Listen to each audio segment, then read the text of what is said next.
Yeah, that's not changing anything. Uh, what is going on with OBS?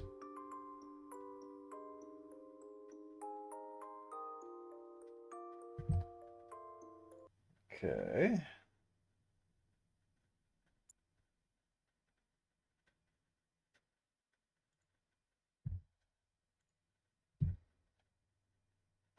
So no updates, but I've got nothing else going on. This is the only thing that's taken up my network.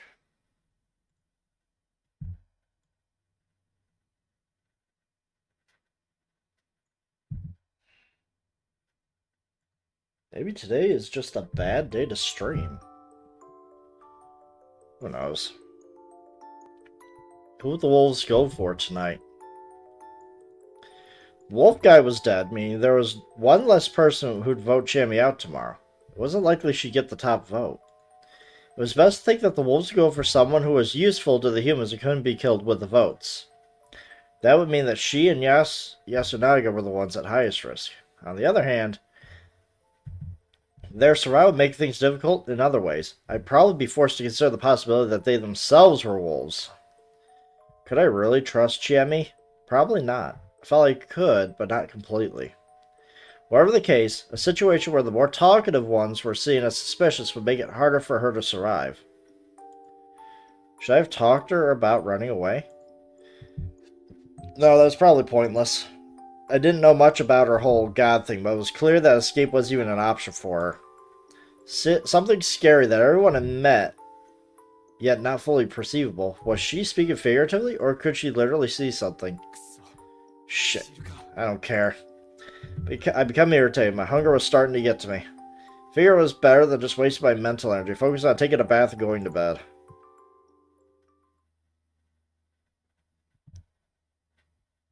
Oh boy. I had no idea just how naive my predictions would prove to be.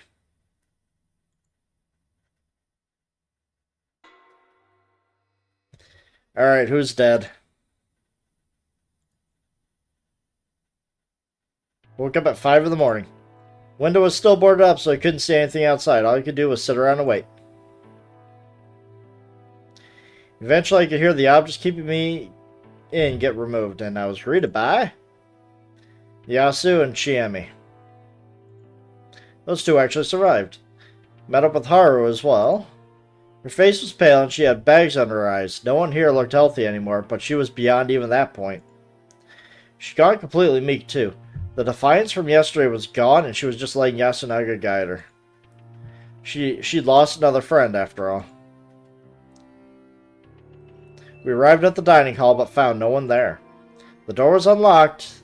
That was a bad sign. It was Kanzo's place all over again. Mom should be sleeping upstairs. With that knowledge, I opened the door. What if she was attacked? Even if she wasn't, considering her state yesterday, it wasn't unlikely she did something unthinkable such as suicide. However, as soon as I found out, my worries were for nothing. Kaori was standing all alone in the dark dining hall wearing an apron. The fact she wasn't doing anything but standing was just eerie. God, she looked so tired. Oh my, good morning. She even turned around and greeted us. Her voice was the only thing calm about her. Her eyes were bloodshot, and signs of malnourishment were all across her face. Her faint, forced smile made her seem on the verge of collapse. She completely failed at acting normal. Her heart was probably swirling with panic and sorrow as great as yesterday. Everyone here could see it. Mom, everyone's hungry. I'll make food, so if you just rest. Huh? But I can do it myself. Oh, I'll help. I actually cook for myself, so I know what to do. After they volunteered to support Kaori, I thought about what purpose I could serve here. Let's go. And called to Haru before going outside. Because I'm alone with Haru. Be a good chance to question her about anything. She came with me, but she wasn't saying a word. During yesterday's feast, she had a fight with Kaori. The woman had voted for Haru due to the change in her attitude and failed escape attempt. And I couldn't blame her for that. Considering her personality, I imagine the exchange had been extremely intense. That was why getting her out of the dining hall was a good move. Problem was, we didn't really have anything to talk about. This was made worse by the hostility she'd shown me until just recently. According to Mochi, this was a product of her affection towards Yasunaga and all the drama surrounding him. Normally, I'd playfully give her a hard time about that kind of thing, but it seemed in poor taste considering the situation. Oh, she was staring daggers at me. Maybe I just had to ask her. Or, what? I'll be frank. Are you a wolf?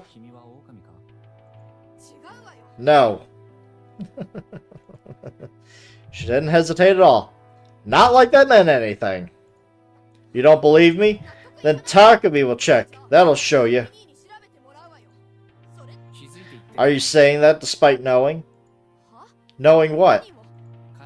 If he were alive, he'd be the one looking after Kaori in the dining hall. Yesterday, he went there first thing in the morning. With Kaori in her current state, that was all the more reason for him to be there, but now he's missing. No way, that's just... We'll go check to be sure. Lead the way. Okay. Taiba, you awake?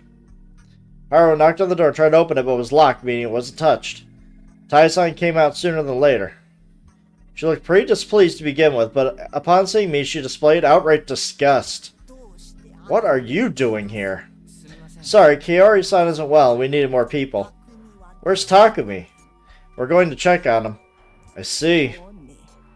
Her gloomy expression told me she realized what might have happened.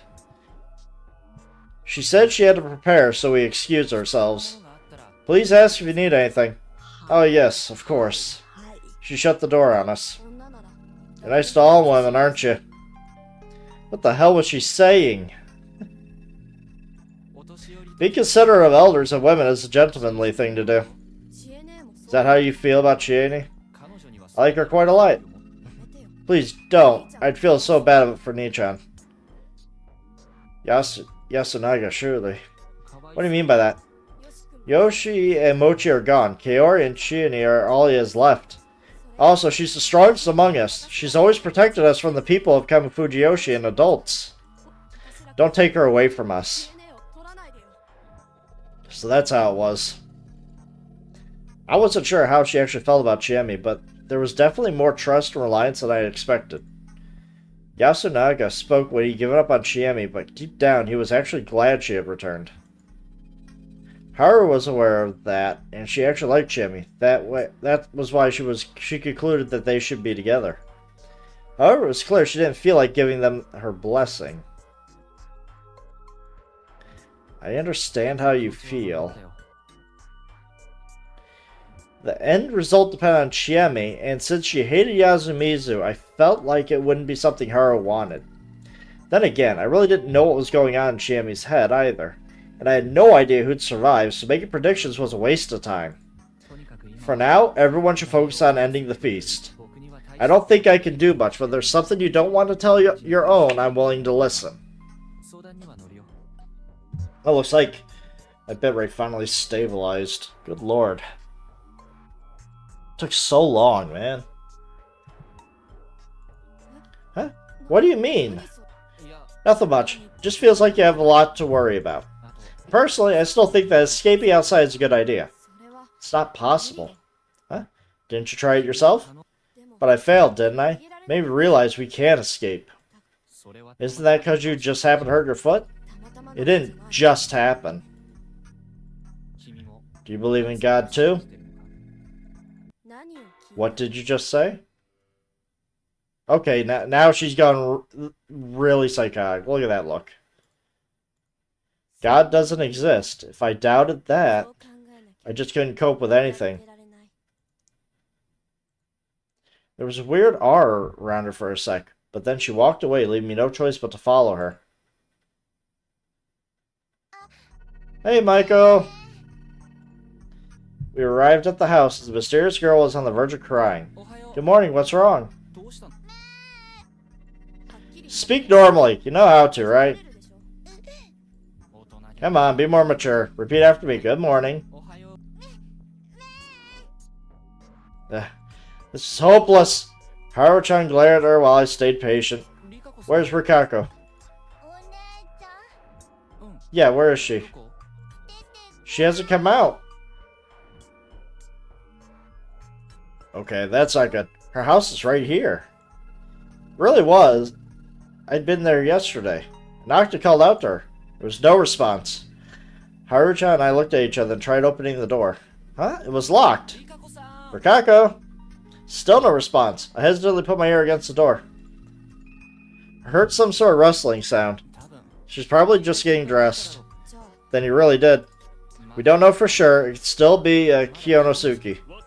What about me? Well, it ain't you. Well, I did expect him to live. Is Rikako well? She's all you care about, isn't she? And yeah, she does seem to be alright. She's not out yet, though. I wonder what's up. Had a bad feeling about something. Good to see it was nothing. Does this mean that the one that had to die was Lady Yamawaki? Tai was still alive. What? Why was he so positive? Haru-chan, take Maiko to the dining hall. Kiyonosuke, help me out. He tried to say something, but decided against it. He must have realized what happened to the one who usually be given these annoying jobs. As expected, the door to this house was unlocked. And the reek of fresh blood was so strong you could smell it outside. Was he just murdered? I thought that was enough to help me prepare. Once I saw the source, I couldn't keep down what few contents my stomach had left. Yep. The two from the first day, Kanzo and Yoshi, they'd all lost all semblance of form to point their corpses that felt unrealistic. Oh my god, I really flubbed that line. On the other hand, Chika and the old wolf guy's corpses were far too clean. Their faces were still intact after all. However, Takumi wasn't even balanced between ruined and intact. Okay, so Takumi's dead. It was spread on the floor, surrounded by splashes and splotches of blood, as well as some bloody footprints. Which means the spider did not even decide to protect him, which means either the spider tried to protect someone else, or the spider couldn't protect Takumi.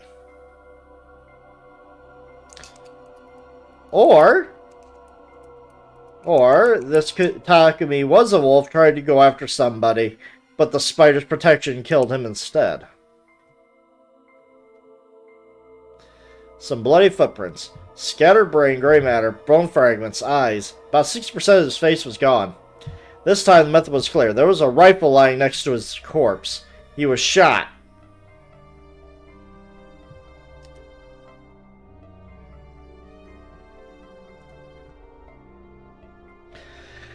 The weapon was actually on the scene for once, and was a gun.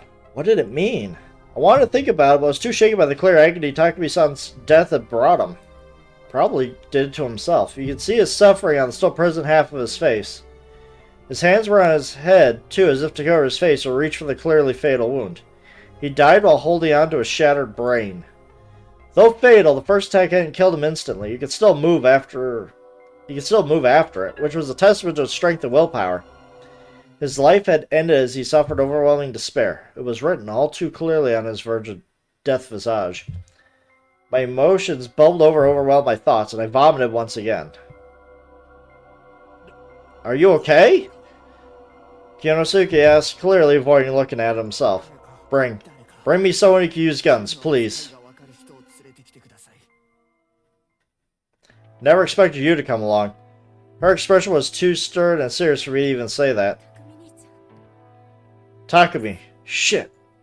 She cursed and looked at the gun. This is Kanzo's rifle. Yeah. She grasped at its long body and picked it up. All the 5 bullets were fired. See any empty cartridges? I'll look around. Found them real quick. They were covered in blood and flesh, but yeah, I found the metallic cylinders, 5 of them. They were 2 meters away from the corpse, very close to one another. Even either the culprit fired from there or gathered them afterwards. Look at the handle. She had me extend the rifle to me. Did I was told, compared to the rest of the gun, which had blood on every part, the handle was clean, like it had been wiped. They removed the fingerprints. Probably. Chiemi then held it like she was about to shoot, then aimed at Takumi-san's body. It was fired from here. How can you tell? The way the blood scattered. See how it's concentrated around there? It's proof the culprit fired from a low angle. Also, normal rifles can't make such a huge mess unless they're fired from really close. Make a point blank, and the stuff would get around the muzzle. The rifle would be even dirtier. That was why it was natural thinking of it fired from where she was standing, near the cartridges. Can you actually aim and hit something with this? As long as you know how to aim, the target isn't moving. That's all you need. So this was done by someone who knows how to use guns. By the way, it's just a matter of looking at the bead through the sight. Guns are useful toys that make murder so easy anyone can do it. About loading, this doesn't seem like something a layman can do, is it? Good point, but even Taiba has experience firing a gun. Finding the culprit in Yasumizu won't be easy. This was a settlement where the people went hunting. Basically, everyone here must have touched rifles before. All we can really assume was that Maiko could not have done this.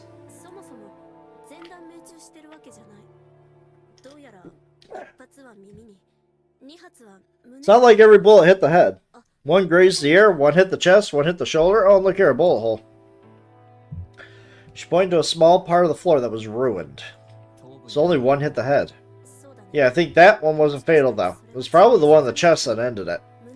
She looked at the body's pose and made the same conclusion as me. Why do you know so much about guns, anyway? I have a hunting license. I know how to use guns, traps, and nets.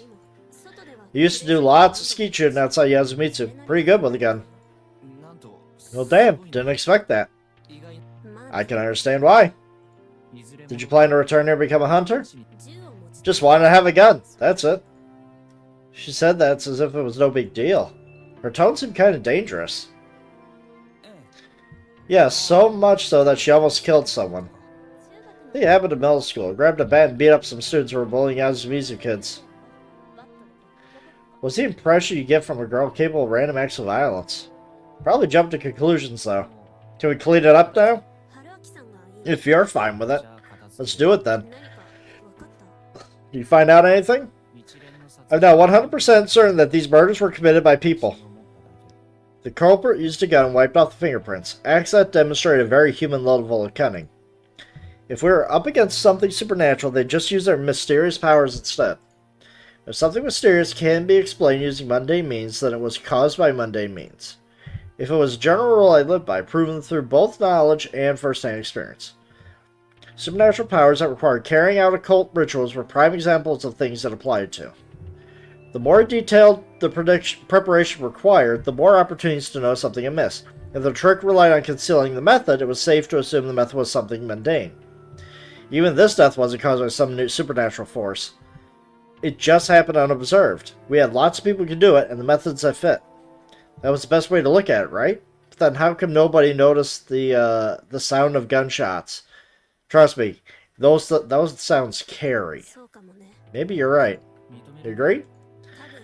To think that was done by people. I know. By actual humans. Didn't that go against her whole God story? I wanted to ask that, but seeing her eyes made me fall silent. Her eyes were wide and cloudy. But her lips let out clear words. No one. I looked away. Probably wanted to cover my ears too. No one can be trusted. No one can escape God. Found her words so irrational begin to frighten me. I asked Chiemi to call Kiyonosuke to help carry the corpse, but she insisted on doing it herself. I caved and began the unpleasant task. Following Takumi's example, I removed the door and placed his body on it. Chiemi and I each took an end of the door and lifted it up. He was heavy as he looked, and I wouldn't have been surprised if this was too much for even for two men. However, Chiemi lifted her side without letting out a single grunt of exertion. Felt like active rejection of the idea that she might need help. We slowly began walking. Kiyono was outside. He was anxious about something. It didn't look like he was waiting for us, so maybe Rikako hadn't come out yet. Couldn't afford to stop and chat. Relaxing my arms or lower body could lead to me dropping Takumi. Kept walking forward without a single word. Sighing and stopping was our sign that one of us needed rest. Every time one of us did, we lowered him to the ground, rubbed our aching hands, adjusted our grips, and resumed walking.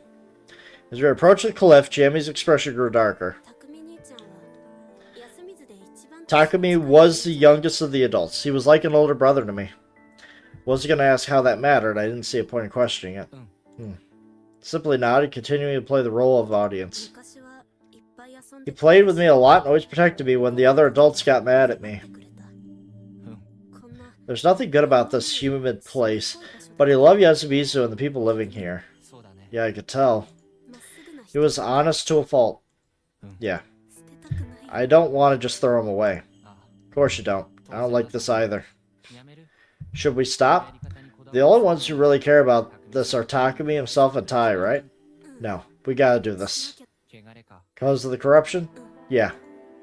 Continued to ask if she was sure, but she didn't change her mind, so we ended up throwing his body into Saranaga. We walked through the graveyard, careful not to trip. We could now see the hanging pine through the mist. Our destination was near. We carefully closed in on the cliff and pushed the door toward it. Bye, Takumi. She said that right as I felt the body slide off. It was falling. Done this several times now, but this still made me feel empty.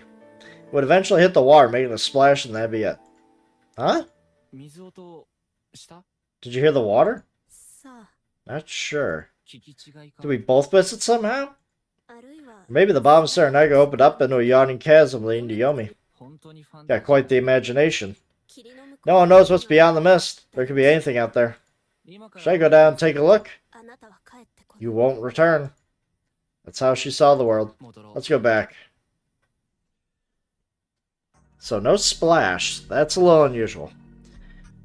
We returned to another investigation of Takumi's house, but something strange happened while we were gone. Kiona was still in the same spot in front of Rikako's house, waiting for her without even trying to hide his frustration. She still hasn't come out? No, you're the one who said she seemed alright. What made you think that? I heard sounds. Why didn't you call her out yourself instead of just waiting?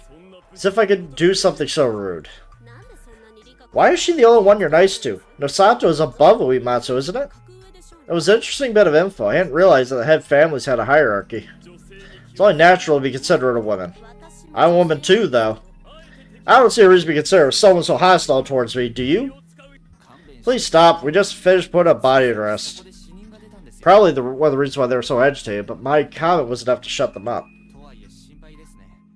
Though yes, I'm worried too. She might need help if she's sick or injured. May have no choice but to barge in. How improper. Was he the type of guy to resort to someone who undressed a girl to give her proper first aid?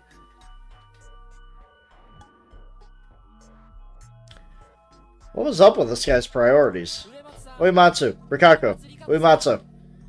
Bashed the door almost violently. Heard the sounds of rustling clothes. Has she collapsed or something? Uematsu, I'm opening the door. No answer again, only sounds. Was it really Rikako in there? Let's break it down. Chiemi nodded while Kiyono gave a disgruntled sigh. The door is made from plywood and a wooden frame. A solid impact would break through. Looked around and saw a few aged farming tools lying around some bar. Dude, just kick it down with your foot. It's probably weak enough. The old wooden hoe and mallet were too rotten to work here. But the old axe looked just right. 1, 2. Lifted the axe, started counting, but had to stop midway. Those sounds of clattering. The door suddenly moved. Surprised, I jumped backwards and glanced at the other two. They were just as shocked, if not frightened. What was that? What do you mean? It has to be Rikako. Uematsu. There was no response at first, but a few seconds later, the door shook again. A moment later, it fell silent once more. Had she collapsed on the door? If she wasn't was lying next to the door, breaking it open was dangerous. Put the axe down and walked up to the door again. The moment I approached, I heard a clicking sound. I didn't have time to question what happened before it creaked open. There was a gap about 20 centimeters. It was pitch black inside. There was a face all covered in blood.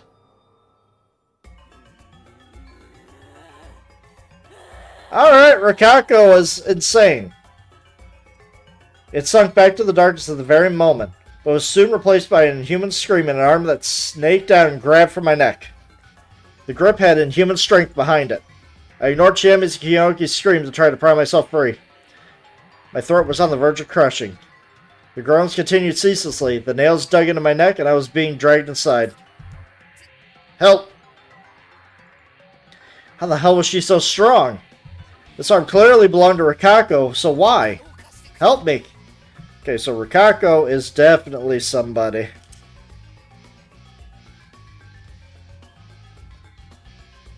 The words got them out of their stupor and they ran up to me. As panic and lack of oxygen did my vision, they grabbed, bashed, and tugged at the arm that was holding on to me. Damn it. Hey, let go! Just one finger! But I don't know how long it took, but when I was eventually freed, Chiemi swiftly slammed the door shut. Break something I could use to bar the door. Like what? Just shove the axe in it. Sitting on the ground, I simply stared at their exchange. Still barely breathed. My vision was hazy, I couldn't think clearly. Something inside was trying to get the door open and possibly escape. What it was, though, I had no idea. What happened to Rikako? How about this? Nosato, hold it shut. I'll bring the others and we'll barricade it. Hiroaki, are you alright? Can you stand? Yeah. Actions were more important than words here. Still, my resolve rose to my feet. Gathered everyone we could still move and sealed off Rikako's doors and windows with planks and nails, large farming tools, and whatever else we could find. The small house was basically a pile of flimsy barricades now. Everyone tired from all the work sat down to rest. What's the point in doing this, though? You could still hear the groans and crashing sounds from the inside. No one answered the question, but we all understood that laying that thing out was a mistake. What exactly was it anyway? Yomibito. Seemed like an answer, of some sort anyway. What do you mean? Corrupted folk that came from Yomi. You know, don't you? Has to be Yomibito, that. It's not what I mean. Yomibito are the wolves, right? They came back to life because of their grudge over being killed during the feast. It's not always that, Haru-chan. Yasumi's has always been menaced by Yomibito. Or maybe this was the corruption. Uematsu must have broken an important law. That can't be. Protect the laws is the role of the purifying spider family. But that might be it. She touched too much of the corruption. But that's... She might have come to Yasumi's to keep at least a bit of the Yomi's corruption away. How many Yomibito will we have now? Takumi was a good boy. Maybe it's a good thing he died before seeing hell. Thus I offer homage to Shaddai the Almighty, so peace may come to pass. Silent prayer. Her eyes were teary and her shoulders were shaking. Wait, then Rikako is... Yomibito must be hanged. Oh, good luck opening the door and getting her to be hanged, okay? Nearly killed me. That didn't sit right with me. The rule was that breaking the laws meant gaining the corruption, and gaining the corruption meant being slaughtered, right? It was the first time I'd heard that it was possible to do something about the corruption, that she'd die because of that. Logic had little ground here, so the people were gradually losing their minds. They're being pushed closer to death. It was like this was a supernatural phenomenon. Kaori, you need some sleep. Is anyone hungry? I've already calmed down, so we can do the rest after you've calmed down as well. It was a very attractive suggestion. As we all turned away and returned to the dining hall, I felt like Rikako let out a groan even more inhumanely loud than any of those before. Look, if she escapes while we're eating, we get everything we have coming to us. Once we arrived, the place was dominated by heavy silence. There was sounds coming from the kitchen. A kitchen knife rhythmically hitting the cutting board as Kaori prepared the food. Tai was seated away from everyone, desperately yet fluently chanting a sutra. Combined with the kitchen sounds, it had a mind-numbing effect. Everyone else was simply falling into torpor, staring silently into space. Even I, the sanest person in the room, wanted to simply let my mind shut down and stop thinking. That wouldn't stop me from trying, though. Rather than trying to evaluate the details, I decided to return to square one and summarize the current situation. Everything's fucked. Takumi's dead. That left me, Chiemi, two Oribes, Kiyono, Tai, Maiko, Rikako, and Haru. A total of 9. And Rikako, who didn't want to say she became a Yomibito or something, but it was clear that she was in a condition that left her functionally useless. And dangerous. Normally the right thing to do would be to take her to the hospital, but instead they were going to discuss killing her. Probably have to remind them of the sound course of action. Whatever the case, if you ignore Rikako and I, only 7 people are participating in the feast. With Takumi's death, we would never know what the snake found out about Haru. Therefore, only a confirmed people were Kiyonosuke and Maiko. And personally, I thought I could trust Chiemi, so that made 3. I left 4 others. This is bad. I wonder if Chiemi understood that. I had to talk to her in private.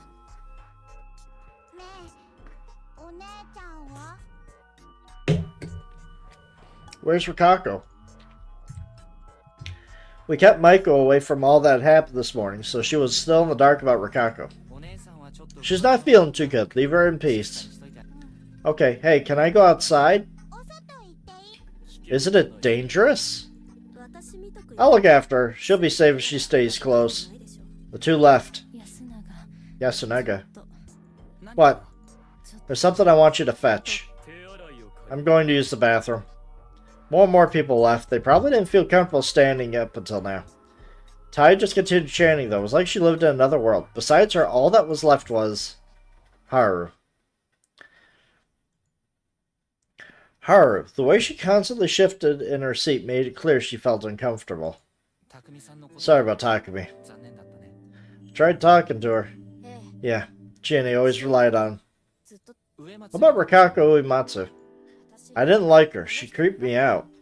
Chiemi seemed fine with her, though. That's because she's strong. When did Uematsu arrive here? 2 or 3 years ago. Not recently, at least. It seemed like plenty of time to get to know a person, if you ask me. Or maybe not. Yasumi's people have been suffering at the hands of the village heads for generations. Of course they couldn't just accept her. Here she's one of the village heads, but what kind of family are the Uematsu anyway? What do you want to know? How many times do we have to tell you that you're an outsider should just stay out of all this? Sorry. It was insensitive of me. Let's talk about something else then, alright? Fine. I looked around. As I saw Yasunaga walk upstairs, I lowered my voice and asked, what was Mochi to you? Why are you asking? To make up for his lack of funeral. Huh? In funerals, you talk about the people who passed away, right? I remember hearing what gives their souls peace. This is unexpected. What is? I thought you were cold and heartless. I didn't think I'd hear something about peace in the afterlife from you. It was just rude. Mochi was an Osato, but he never acted like he was better than anyone. He was weird and much as... Okay. The voice is distracting me.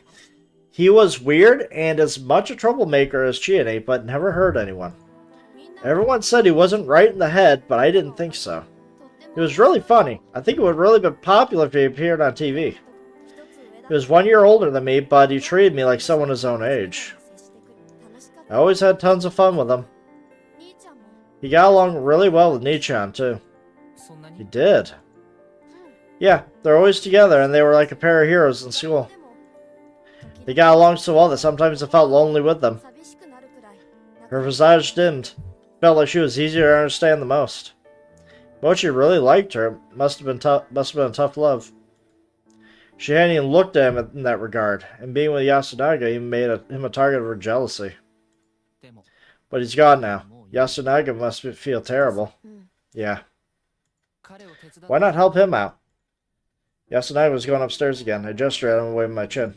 Huh? He's doing something for his mom, and Chiemi's outside. I don't think you can replace Mochi, and Chiemi's probably the best person for the job. But even if they are the ones who will make the final decision, there's no reason to hold yourself back in the meantime, right? You want to help him, don't you? Yeah. You too? Well, Jimmy gave me way more than just a meal and a place to stay. I won't say I don't have any ulterior motives, but more than that, I just want to support her. She seems to be suffering at the hands of things I can't even comprehend. Yeah, I think I misunderstood you. Can't blame you. Are you going? Yeah, still need to apologize for yesterday. Then I'll go outside too. Stood up at the same time. Though Haru was always on the edge, deep inside she was a really honest girl. Worried that she fell victim to some scumbag like me down the road. Oh, what? Maybe you should really run out. Never mind, forget I said anything. She got herself short and hurried upstairs. Apparently I gained some of her trust, but it didn't look like I could get anything more useful than a bit of advice. Unlike the other inhabitants, she believed that escape was possible. That was why she tried to do it yesterday. That might have been the extent of it. So who do you suspect? Everybody! Everybody's a suspect at this point.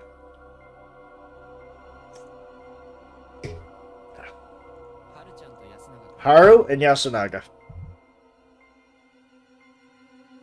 Walked up to Shami, who was looking after Michael. We started a conversation. I can understand Haru, but Yasu? We have 4 suspects. Tai, Kaori, and them. He was the only one out of those who was outside when Mochi died yesterday. Along with you, Chiemi. And considering how cunning the wolves are, I can't imagine it being anyone but him. Is he that devious? Yeah. Really? Why did Takumi die today? Huh? What do you mean? He was obviously killed by the wolves. That's not what I'm asking. Huh? What do you mean? Oh, I think I get it. Because the spider didn't protect him. Right, the spider is probably already dead.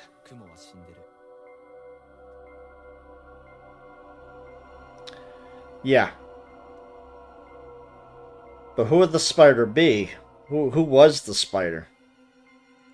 Huh? Wait. When you think about it, on the first day, Takumi was protected by the spider. And yesterday, no one actually said the spider should protect someone else, right? Yeah. That means the spider once again protected Takumi. He's way too valuable. At least that's what should have happened if the spider was alive. Well, that's true. Since the feast started, the ones who died before Takumi were Kanzo, Yoshi, Mochi, and the old man who cried wolf. One of those 4 was the spider. The wolves realized this, killed him, and then went for Takumi-san. That's the only logical explanation. Aren't you overthinking it? What if they just assumed the spider was gone because the 4 people died? That's the optimistic take, but we're actually dealing with someone clever. Underestimating them would be a fatal mistake. But how'd they find out who the spider is? You're too loud. It's nothing, Maiko. She resumed scribbling on the ground. She was completely absorbed in it for some reason. I think it's likely that the wolves guessed who was the spider. Which means it... You know what? I wouldn't be surprised if it was either Yoshi or Kanzo who were the spider. But how? You told me on the first day, Kanzo let Yasunaga talk for most of the feast and only made the final decision, right? He looked a more proactive type to me. I doubt he'd agree not to hang anyone the first day. Well, that's true, but what about it? If he'd spoken up and taken the initiative, he could have easily controlled the situation, and most of his decisions would have been good calls. That was why he was such a good target for the wolves. That's what we thought, right? It's true, but we also thought the same about Yasu. On the other hand, if you're a wolf, you have no chance of becoming a target for the wolves.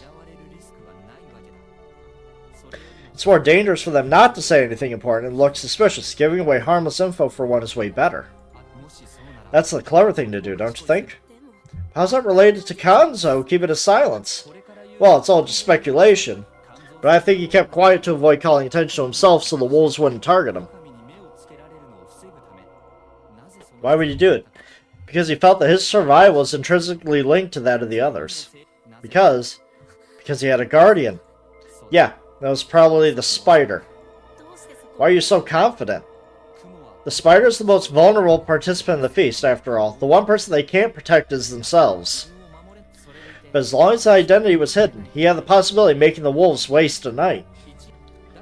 That's probably why he tried not to stand out, but working against him attracted the wolves' attention. He, of all people, is quiet? He must have an amazing guardian and all that.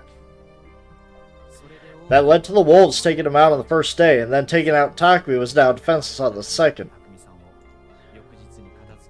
I know it's just speculation, but I kind of feel like you're right. If even that was planned by the enemies, especially assume that the anomalies too have been shortcuts for the wolves. What do you mean? Too many people died outside the rules. Yoshi, Mochi, the old wolf guy, and Rikako, she's effectively dead now. To the wolves, unplanned deaths are a good thing. The less feasts they have to survive, the lower the chance they'll get hanged. Then, what if they planned those people to die? It's to your point, but how can they pull it off? They could tell Yoshi to walk around outside at night, basically sending him to the corruption. I don't know the motive behind Mochi and the wolf guy's deaths, but it all makes sense that they were killed by Rikako. What? Tai talked about the Uematsu's role and thought she fell into the corruption because of it, but there's more reasonable explanation. If she killed the two, she'd have broken the feast's rules of one person per day and became a target of the corruption. I put aside the idea that there are apparently two types of corruption, slaughter and madness. But how? Did you see the clothes she wears? She wouldn't have time to change. There's no way she could have won against two men, right?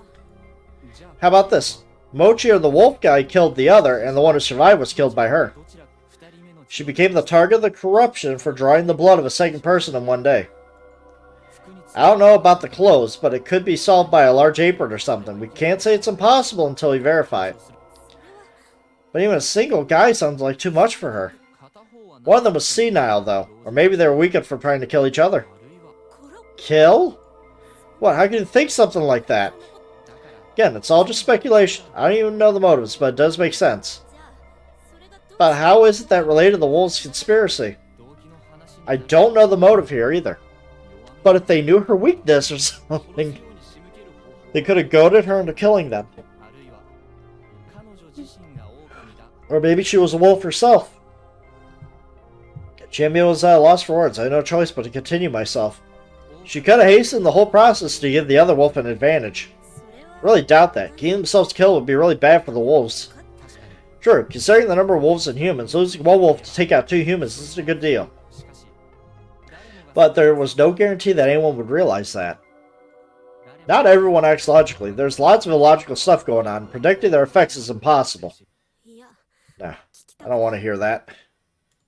But you can't give up, can you? I don't want to think anymore. Sorry, I said too much.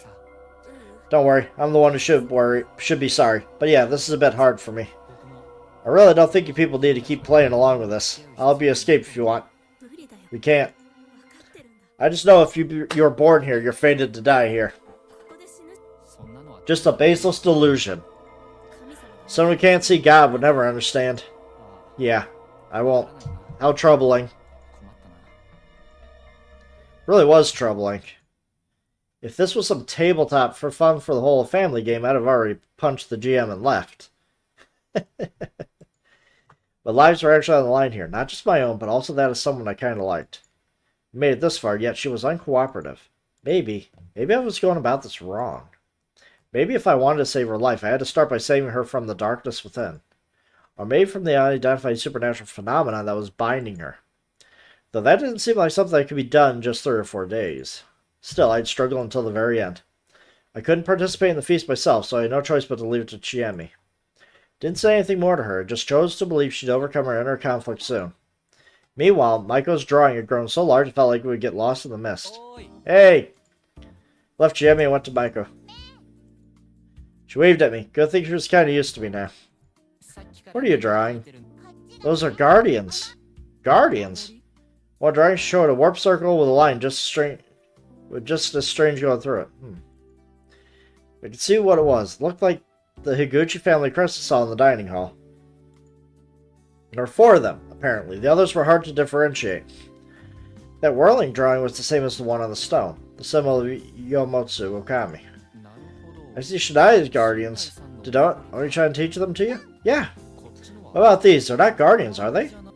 They're cattle. Someone expected her to hear a vivid word from a girl about 4 years old. Animals, huh? Yeah, it's a cow. It's a donkey. Oh, it's a pig. Huh?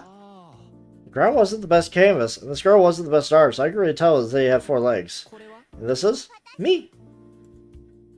They have 4 legs, though. Huh, whatever. And this, it's bigger than the others. A wolf. Light went down my spine. The chill went down my spine. What? Why a wolf? Because the wolf is coming. Huh? The wolf is coming? It was like the old man. Because the wolf is coming, I had to run far, far away. Oh, Michael, you know the wolf? I haven't met him, but I know he's scary. Is this the same wolf as we have here? Huh? Where's the snake and the monkey? I don't know. What does the wolf do? Eat the cattle. Eat?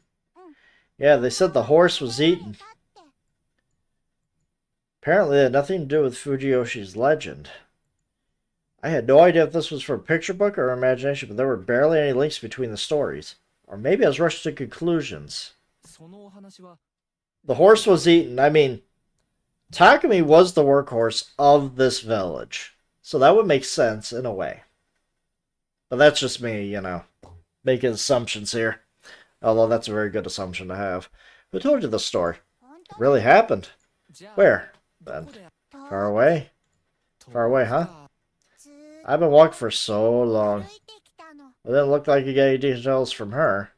If far away referred to the land of myth, and I actually had truths regarding Fujiyoshi's legend that weren't told here. The hell was I thinking? Land of myth? How stupid. I should just calm down and file under more info. It made no sense to me. See, must have been hard. I'm hungry. Same here. Let's go back. Okay.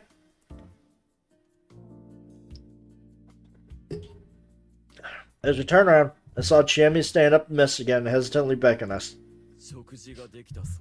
Looks like the food's ready.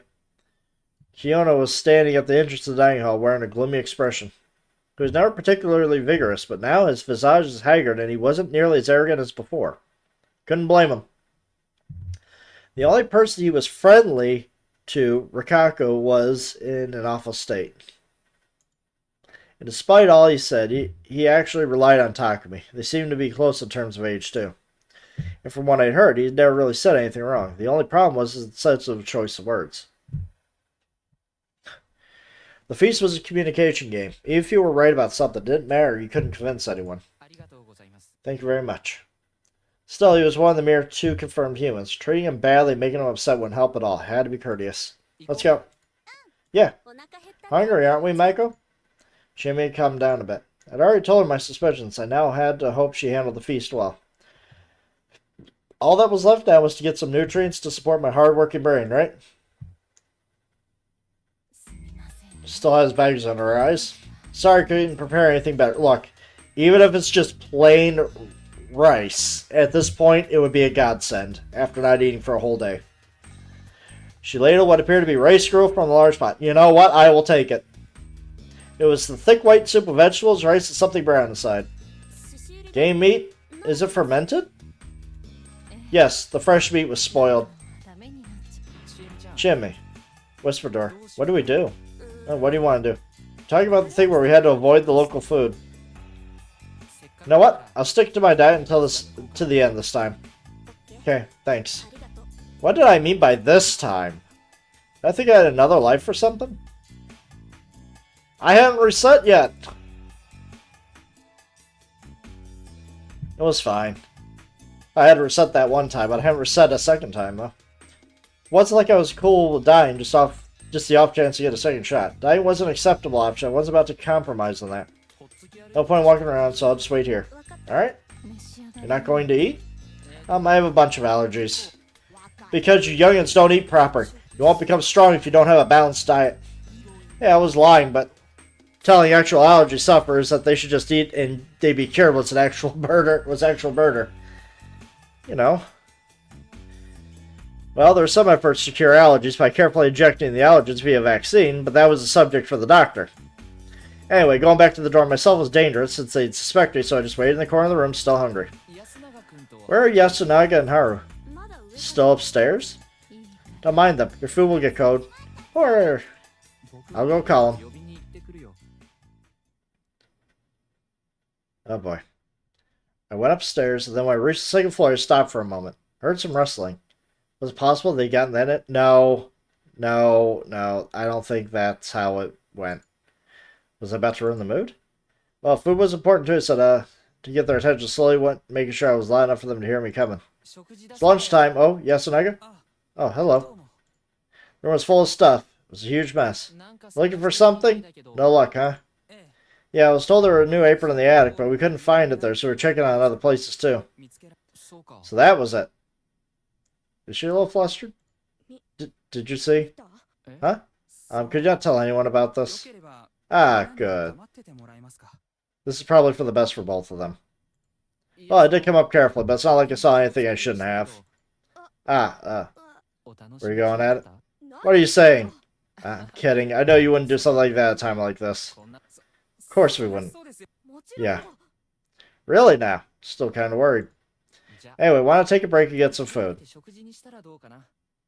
They didn't argue as you prepared to go back. There was a loud noise from downstairs. Did Rikako get out? What? Yasunagi and I looked at each other, then ran out of the room without saying a word. We were met with a strange scene. Instantly realized what had happened was and who was responsible. Keanu was wearing a furious expression, his shoulders shaking. There was a shattered plate of grill at his feet. The contents were still steaming. He was facing Kaori, who was standing completely still. Did he throw his food on the floor? Was it that bad? No way. It's clearly something way bigger than that. What's gotten into you? Shammy and the others didn't seem to understand either. They shifted uneasily. What? Wolfsbane! The plant! There's aconite on the food! How would you know? What? Mako, did you eat any? No, not yet. What about the rest of you? Hold on, I'm so lost. Is that true? Look at these leaves. They shine. The other side isn't white, and the tip is pointy. They smell different, too. This is a mugwort or windflower. You're right. It's wolfsbane. You used wild plants, Mom? Yes. That was close. What a mistake. Someone almost got poisoned. She wants to kill us. Wait, that's just a mistake. That's it. Don't be so cruel. Haru stopped talking when she realized the suspect was acting strange. Kiara was staring right at Kiyonosuke, not moving an inch, and smiling. She was completely glaring him down. She is gone. They're probably going to hang her just to save their own lives. Like, if the wolves don't kill him, she's going to poison everybody. That response was so delayed, we had no idea what it was for. Are we going to even need a feast at this point, then? They're just going to vote her out. Like, Tai's going to vote, Keanu's going to vote. Chiemi might just vote as well.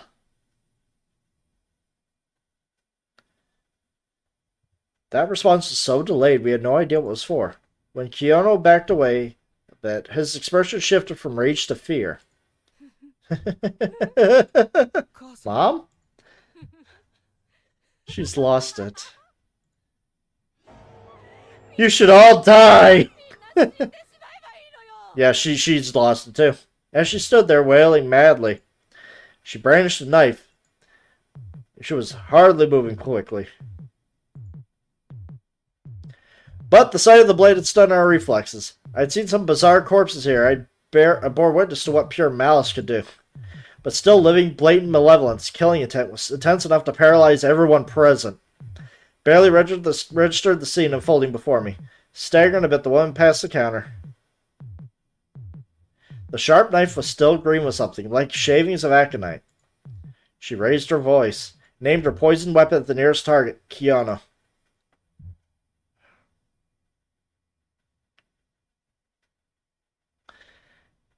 God. Tackle.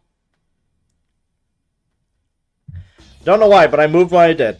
I was a man of words, not of impulses. In times of crisis, I was the type to turn tail around and make some sort of parrying threat. Shouldn't have been on good enough terms with either Keanu or Kaori to risk my life for them. Yet, when I came to my senses, my body was dancing, charging straight for Kaori with my right shoulder. After a brief struggle, we collapsed. I heard Aletta's stained cackle in my ear. I had to change my posture. Unless I pinned her with a knife, hand down, but in the end, it turned out, really wasn't cut out for the job. These roundabout things were just delaying the inevitable. When the madly laughing woman embraced me, my thoughts ground to a complete halt. And I was stabbed. She stabbed me right in the back, simple as that. God damn it! Haru, you are useless! To her, I was just another obstacle that had to be removed. I didn't know if the wound itself was fatal, but I could tell the blade had sunk in incredibly deep. And that was coated in leaf green poison. Must have been near instant death. My mind quickly grew hazy, yet my final movements were those of self-reflection. Reckless actions really aren't my forte after all. Game over. Bad ending number 5. Watch end corner? No. Did I not get a key for that either? Guess it was just a dream, right? Do better next time. 1 sheep, 2 sheep.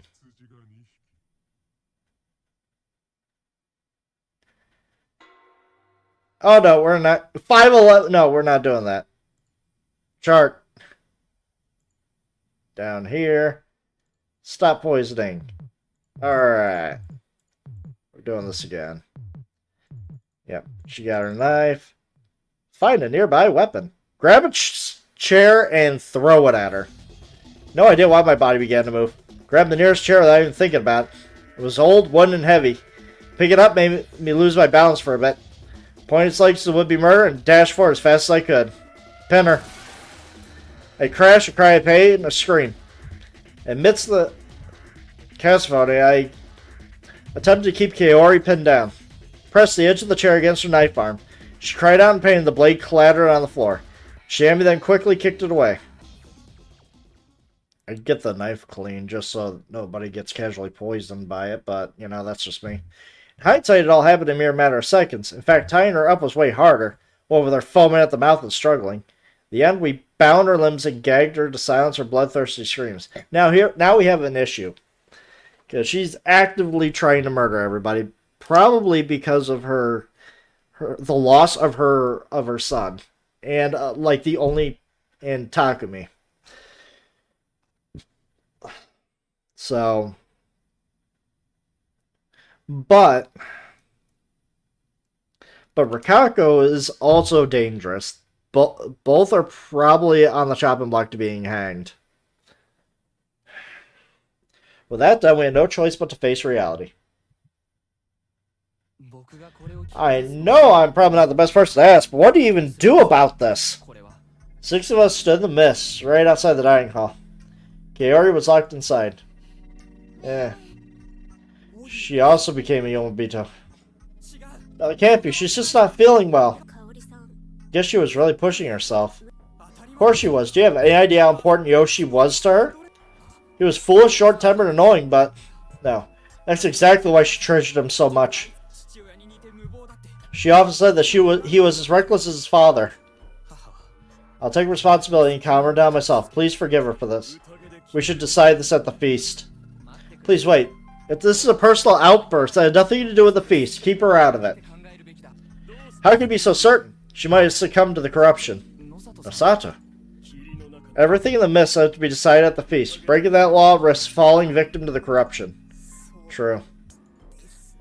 Very well. Let's go. No, Yasu. She'll be killed. I won't let that happen. Kusaishi, please look after her. Not gonna lock me up again? No one replied. Apparently it didn't matter anymore. Chemi. She was making the same face she did whenever she talked about God. I knew this would happen. Strangely enough, there was emotion in her eyes. You see 90% resignation and 10% fear. Watching me until she finally passed out of sight, she followed the others towards the hall. Alright. I'm gonna go grab a drink because my throat is killing me from all this reading, so I'll be right back.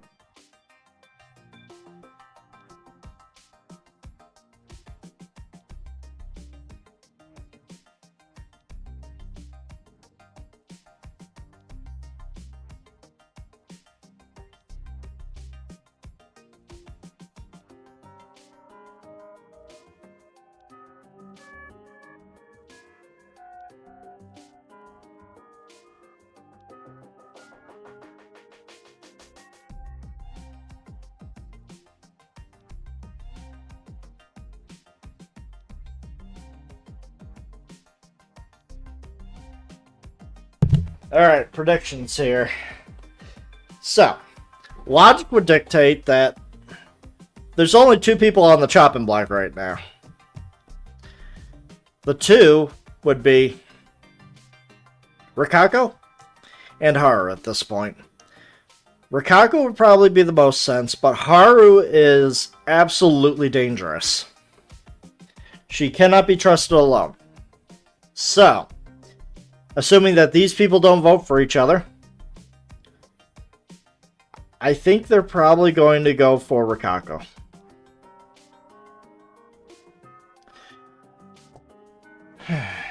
Where's the sake?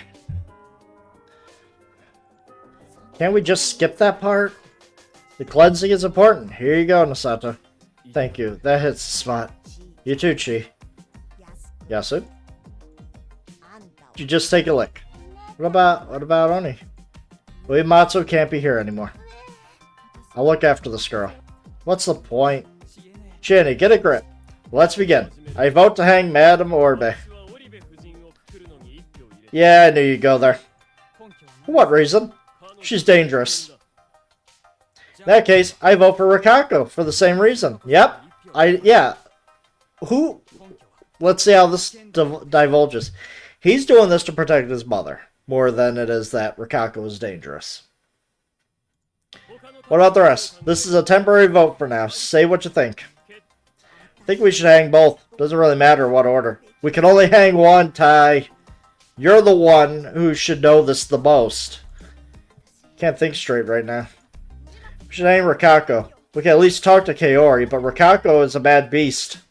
How about you, child? They're eating Oni? What's that supposed to mean? Listen, if you want to protect Rikako, then vote to hang Kaori. She won't understand.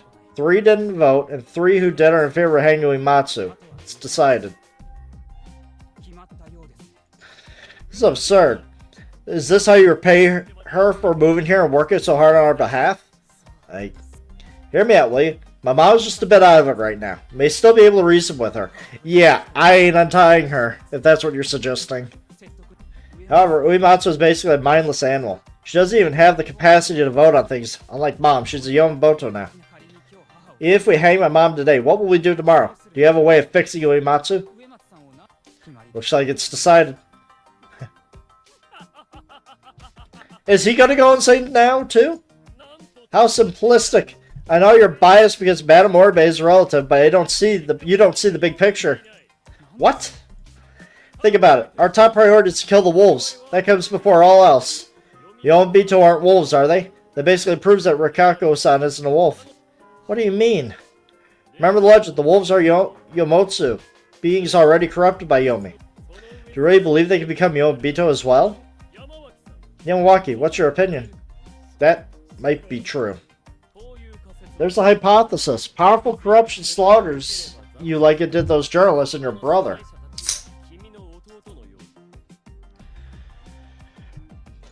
However, weaker levels of corruption cause madness. Mad guardians are wolves, while mad humans are Yomabito. And that means that the corruption's punishment can only be slaughter for wolves, and either slaughter or Yomabito transformations for the humans. Just a convenient delusion. Indeed, I have no way to prove it, but I can make it seem more plausible. If wolves could go mad to the corruption, would they even look like Rikako? These are beasts disguised as humans. Would they truly look like that if they got mad? I think beasts would show their true selves, their bestial fury. Is that what happened to Rikako? No.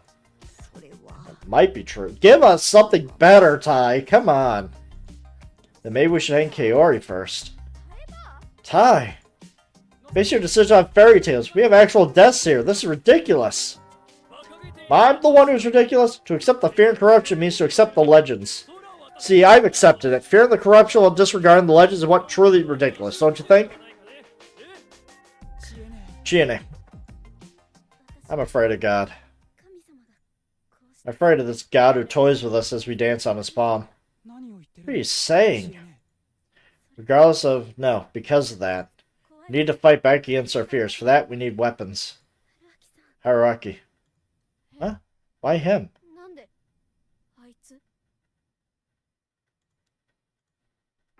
I vote for you, Yasu. What? Woo! There we go. There's a spicy vote. What? Cheating? I'm not sure I understand you, Serizawa. Nosato, start the proper vote. There's no point in just talking. Huh? But this is going to happen sooner or later. And if she's truly cast her vote, it's only fair for us to cast ours. But whether I can forgive you or not is another story, Chine. I know.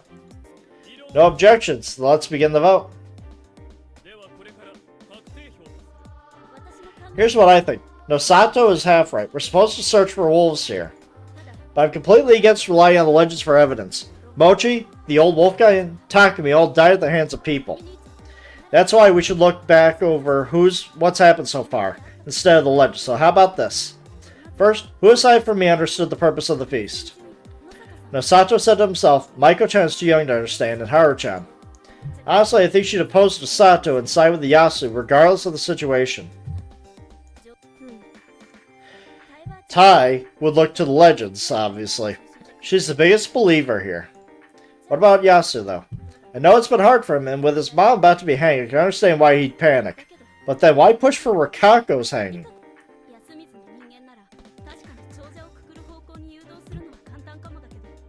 It's easy for us Yasubi's people to justify hanging the village heads, but you should understand what comes first. Death of the damn Yonbito is the mandate. We should be looking for the immediate threat at hand, the wolves, before worrying about those words. The Yasu I know would keep a cool head even in a crisis. Chine, I understand what you're saying. I just can't forgive him. Huh? Whenever you talk, it always makes a mess of things. Takumi, Yoshi, and Mochi are dead because of you. Now you want to take my mother? I'm sick of you. Hey, what's wrong? Calm down. So yeah, I forgot about the purpose of the feast. It was just an act of petty revenge. I used Haru-chan for that. Like you said, it's all there. That's all there is to me. I'm a pretty boring person. Are you still not satisfied? Yeah, it's totally out of character for you. Yasu, I'm probably just looking too deeply into it, but when Kaori set the food, only you and Haru were absent. If the others had been poisoned as planned, you'd be the only survivors. Haru-san notwithstanding. If you were a wolf, that'd be pretty good for you, right? Are you suggesting I convince Mom to poison everyone? That'd just be the worst. She probably got the wolf's bane early in the morning. She was too busy otherwise, and it did look like she woke up early. By that point, she was already resolved to kill us. It's easy to imagine that someone had given her the idea the previous night. But we can't contact anyone at night. There are 2 wolves. What? For the sake of her only living son, Kaori was ready to kill everyone, even if it meant being subject to the corruption. But I'm human. If you only had the wolves and a lone human at the end, votes would no longer matter. Haru wouldn't be able to do anything. No way. Nee. Yasu. That's impossible. I mean, if Mom were a wolf, Yoshi wouldn't have died. She could have killed me to spare him, though.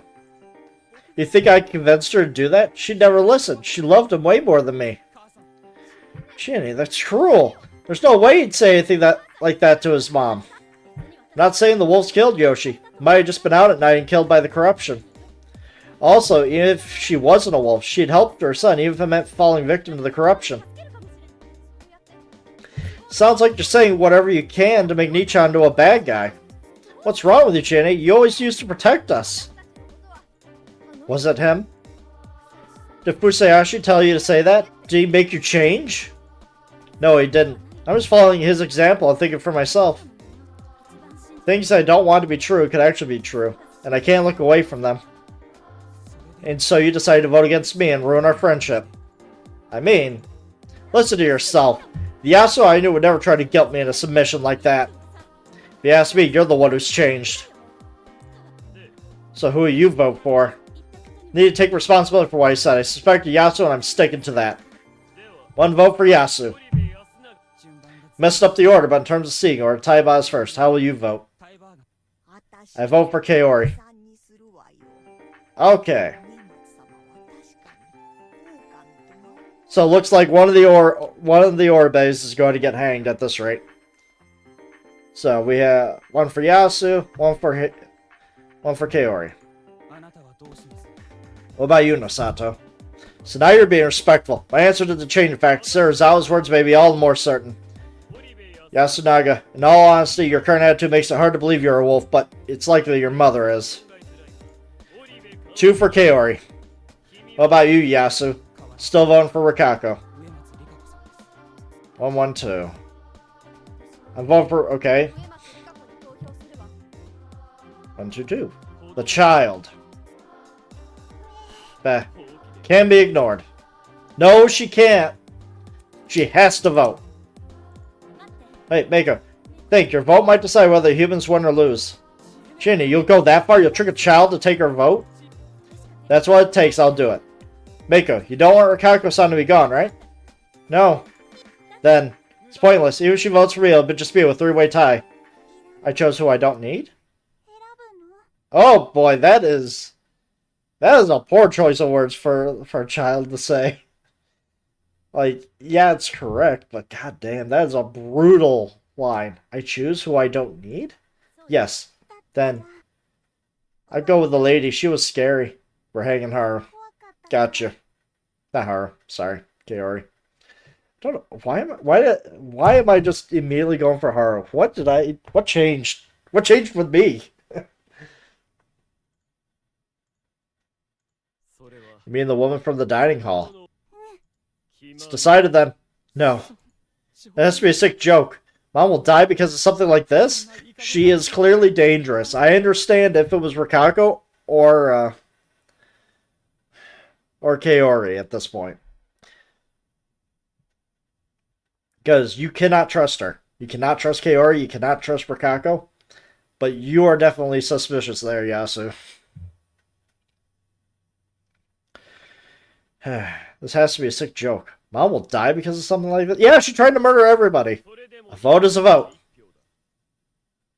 What is this? This is Raging Loop. This is basically a visual novel of a game of Town of Salem.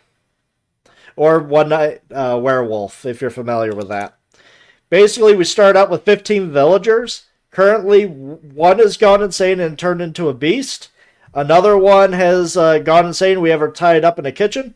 And the main character, us, is not participating in this. This is all that's left of the 15 people that was in this village, essentially. And we're voting on who to hang. One person can die at night. One person gets hanged during the day. The goal is we have to figure out who's killing everybody and hang them. And there's two of them. The kid. Define the kid. There's a few children here. It's got to be the kid. No, actually, the kid is actually a guardian. The kid's what's called a monkey. And the thing about the monkey is there's two of them, and they know who each other are. And from the last night, we figured out who the two monkeys were. Unfortunately, the other monkey's dead. So, this kid is completely trustworthy. It's just that she's too young to understand anything. If we're to be trusted from a guy who died today, this guy is apparently a human too. But that's assuming that the guy who died is the snake who at night can ask a question about one person and they will find out if they're a human or if they are a wolf. And he said that this guy's clean. She was going to be investigated until he died. So she is on the suspect list too. Let's see here. The other roles we had were, we have the crow, still. We have no idea who the crow is, and what the crow does. The crow is basically, if we hang someone, the crow's going to know that night if that person was a human or a wolf. So we don't know who the crow is, and the crow has yet to figure out anybody, because it's the first person we're actually going to hang, if they allow us to hang this person. We have yet to have been allowed to hang the person yet. It's weird. And then last but not least, we have the spider. And the spider's like the doctor. You'll pick someone and pray to God that he's the target that's going to die, because the doctor will protect him. But the spider might actually be dead. But anyways, we all voted for this guy's mother, who went insane and tried to stab us earlier today. I mean, we already got a game over death for her stabbing us, because the main character, Haruraki, is absolutely useless when it comes to confrontations. Physical confrontations, he just folds. But yeah, the woman not present here that we voted to hang, She's tied up in the kitchen because she tried to kill us all, and she's being hanged for it. So, that's how it is. Let's see if we actually do get to hang her. And she went insane because her son, his brother, died the previous night. Yeah, I'm sure there's something about her. She is sus as to all hell. I would rather she go. But here we are. Nichan, it's over.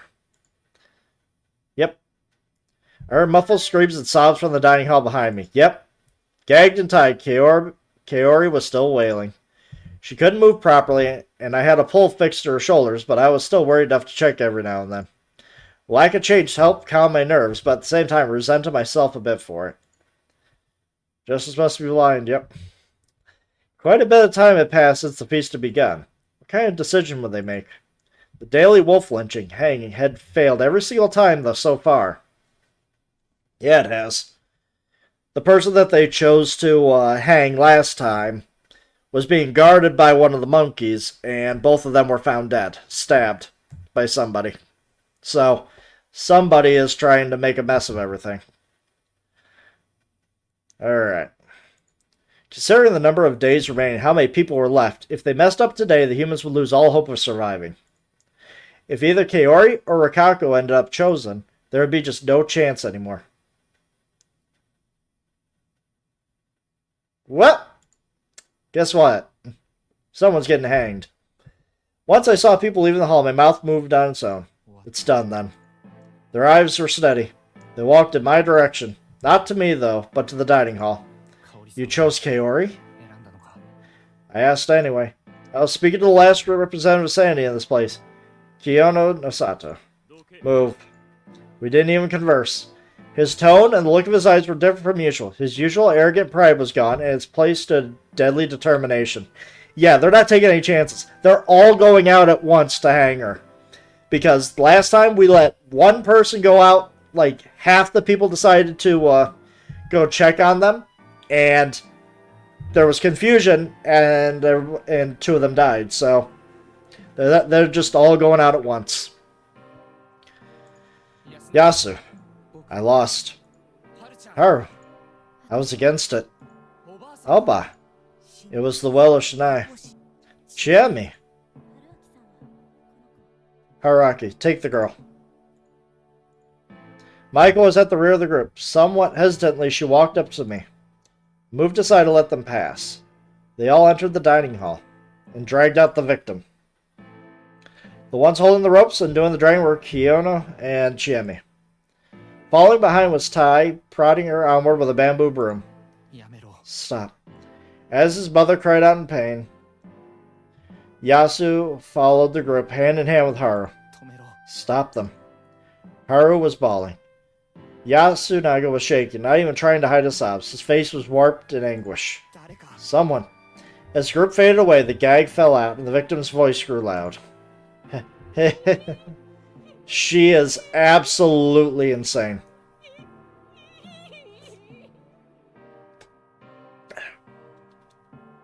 And not only that, not only did she lose her son, but the only person her age that could have comforted her also died that night, last night. So that was probably the final straw. Before she decided to poison everybody's food with wolfsbane. And then, since that didn't work, she decided to go for the classic, I'm just going to whip out a knife and start stabbing people. So, if she didn't get hanged today, I would have been very shocked. Not a scrap of reason remained, only raw terror.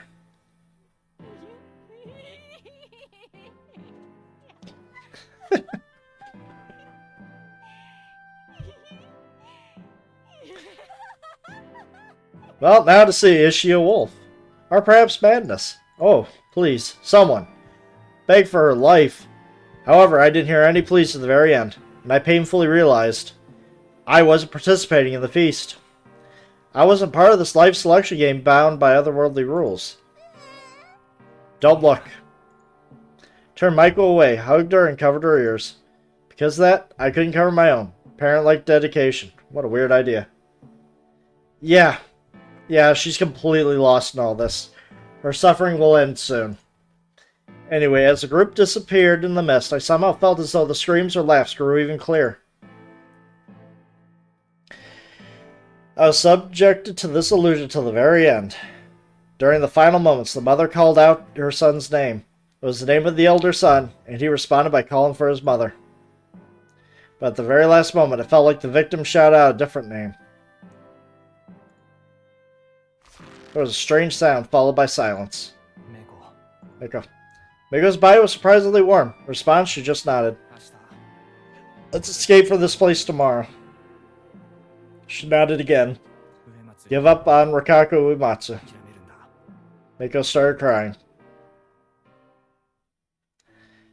Meanwhile, the other person that didn't participate in the feast, yeah, we kind of boarded her in her house. Like, we took everything we possibly could that wasn't nailed down and nailed it to the windows, the doors. She can't get out. Like, I think the most dangerous thing would be to hang her because we have to open the door, which would risk her trying to kill us again. As she nearly killed us the first time we opened the door. I let her go, took her by her hand, and led her to the dorm. Then I took all the remaining food I had. Then I escorted her back to her place. Lock up. I'll come pick you up tomorrow morning. Still crying, she nodded. Eat this. All of it, okay? Gave her some food and closed the door. Once I turned around, I saw them. Today's feast is over. There wasn't a hint of emotion in his voice. I see. As one who didn't participate in the feast, I was in no position to criticize or support them. I just turned around and returned to their places, leaving no one to care whether they actually heard me. 3 of them were headed in the same direction. I didn't feel like joining them, instead causing a glare at their backs as they walked. My powerlessness was killing me. And the way that this game goes, there's branching paths to go down.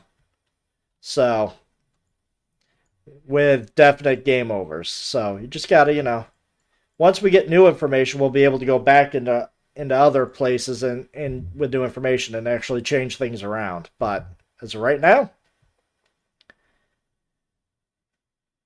this is what we got. Under the assumption I would die tomorrow, I decided I would go through the mist down to Saranaga, a strict taboo here. What kind of death would that get me? Would I be injured? Wander in the same other world? Something else entirely? Or perhaps I'd be eaten by a monster?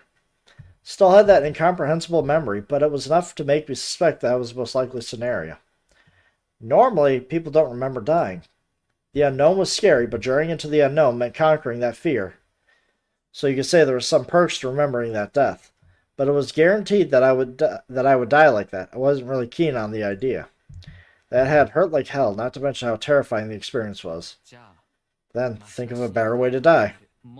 One that won't hurt so much, or at least would be worth the pain. Like if it led to the survival of a young child. Anyway, I'd wager my life. All that remains was finding supporters. Closed my eyes and took a few deep breaths. Whoosh. I threw a Yakuza kick into the wall. Did a low kick with the other leg. Yeah, and every night they lock us into a room because I keep finding my way out. And I'm lucky I haven't died that way.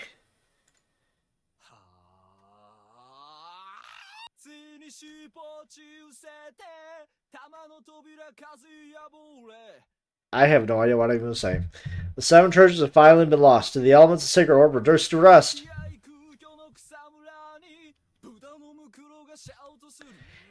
In the jungle of the decadent void, the Buddhist corpse shouts out. As I sang Buddha's Ash Rock, I attacked the wall with my ass, which prompted a response from the other side. Shut up! I heard Chimmy's angry voice at the front door. You sound like you enjoyed it. No one would know how to react to that. The walls here were thin, apparently. Anyway, let's escape tomorrow. This your idea of a conversation? If you can still talk like that, you're perfectly sane. Escape it is. Let's say bye-bye to the nest full of crazy. Listen, Haruaki, I'm serious. Still outside my door, she fell silent. I mean, we tried escaping once already, and yeah, we cannot escape this place. It was only about 8. Still a safe time. I walked up to the door and unlocked it. Damn, you look awful. Is it that bad? Nah, just joking. What's with the jokes? You my boyfriend now or something? Put on a tough face, but it's a mask hiding some supernatural suffering, isn't it? Come on, talk to me. Well, don't if you don't want to. Take a seat. Pardon the intrusion. Alone in an empty room, we sat cross-legged and looked at each other. Tell me what happened during the feast today. Who are the wolves?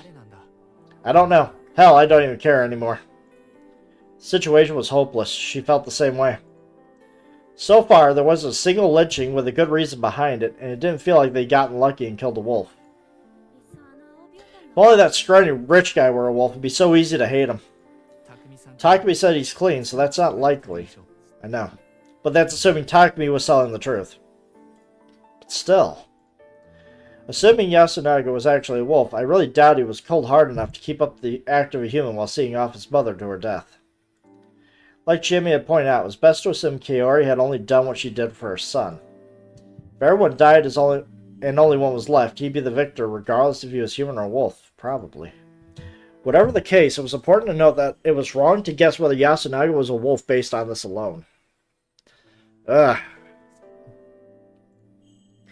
Kaori was in a messed up mental state, led her to plot the deaths of herself and everyone else just to save her son.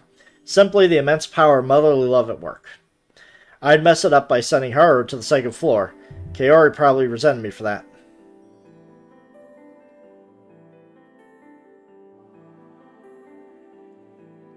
Not to mention, I was the one who pinned her down.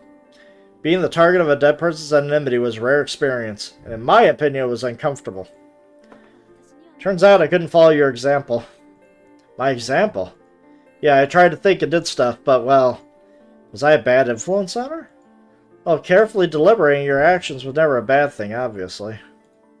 Also, it was worth noting she still pointed out that Yasunaga trying to guilt trip her wasn't like him. Her own intuition was important, too. Besides him, there was Tai, who believed nothing but the superstitions, Haru, who always agreed with Yasunaga, and Maiko, the one who sealed Kaori-san's feet. Everyone is suspicious. Yeah, that's why I don't care who it is anymore. But we know Maiko is a monkey, so she's not a wolf. Chiemi hung her head. Decided to help Maiko. How? By running away with her? I'm telling you, it's pointless. It's better than just sitting around waiting for death, isn't it? And if she turns out to be a wolf, you'd be down to 1. Lucky day, huh? Wouldn't it be? I don't know anymore. I killed someone. Now, which one was it? She said it casually, but I could tell it was hard for her to say. It's not your fault. I responded equally casually. I felt like breaking the illusion would be too much to handle. Wow, it's like you don't care at all. But you were against it, weren't you? Not stopping the murder makes me a partner in crime, doesn't it? I'm the same in that regard. Oh, right. Also, the law would understand that you made the wrong decision because of the circumstances. Law, huh? Well, being punished under a proper rule of law is infinitely better than being punished by some weird laws for some mountain. Or what do you want? Or what? Do you want to die a supernatural death? No dice, huh? Yeah. Man, this is complicated. Is it God's fault? Half of it, yeah. But you can't explain the other half. Right. But talk about God, at least. How do I put this? God is misfortune. Well, I don't mean that literally, it's just that it's because of God we can't attain happiness. Is God visible? Yeah, we've all seen it, but its true form might be invisible. Let me ask you about this visible part. Is it human? Though slowly and hesitantly, she gave me a slight nod. Is it someone from Yasumitsu? Silence. Neither yes or no. Then is it someone from Kemu Fujiyoshi? She kept her silence. Her shoulders were shaking a bit. Then, no, no, no! It's not human. You can't deal with humans, but God is beyond them. You can deal with humans. Shit, I knew it'd go like this. Calm down and explain, otherwise we'll both be killed. Fine. I just want this nightmare to be over already. Hey, Haruaki, kill me. If it's at your hands, I think I could really die. What are you saying? Get a hold of yourself. Are you outing yourself as the wolf? I'm not. I'm not corrupted. I'm not insane. I'm not. It's Fujiyoshi that's crazy. It's God that's crazy. Is God some state of being? Just kind of blurted out something without thinking. Chiemi was clearly in a state of panic. The despair was one cause, but someone panicked like this couldn't explain themselves properly. Also, I didn't feel like this was simply some spiritual being she could see. She could perceive God as a sensation of sorts, and the fact others couldn't cause her to panic. Explaining a sense like that wasn't easy, and trying to explain in detail was also a reminder how much it scared her. I had to try and understand what she was sensing and find a better word for it than God. Well, that was what I thought to myself after saying those words, but why did she suddenly go quiet? She was raising her head and her eyes were wide, staring right at me. She completely stopped voicing her pain. Did I hit the nail on the head? As I considered that possibility, I felt a cold, damp breeze from behind me. She wasn't staring at me, she was staring at something behind me. I turned around, following the direction of her eyes. How long had the front door been open? Had I forgotten to lock the door? Uh-oh. Oh boy.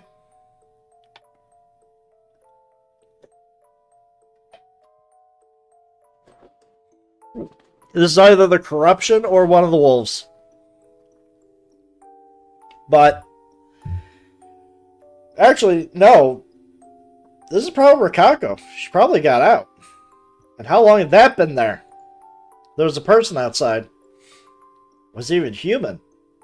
Through the darkness, I could see that it definitely had a humanoid silhouette, but it was definitely abnormal. Its body was covered in bandages. No, sutras. It was a smallish boy or girl covered in marked cloth.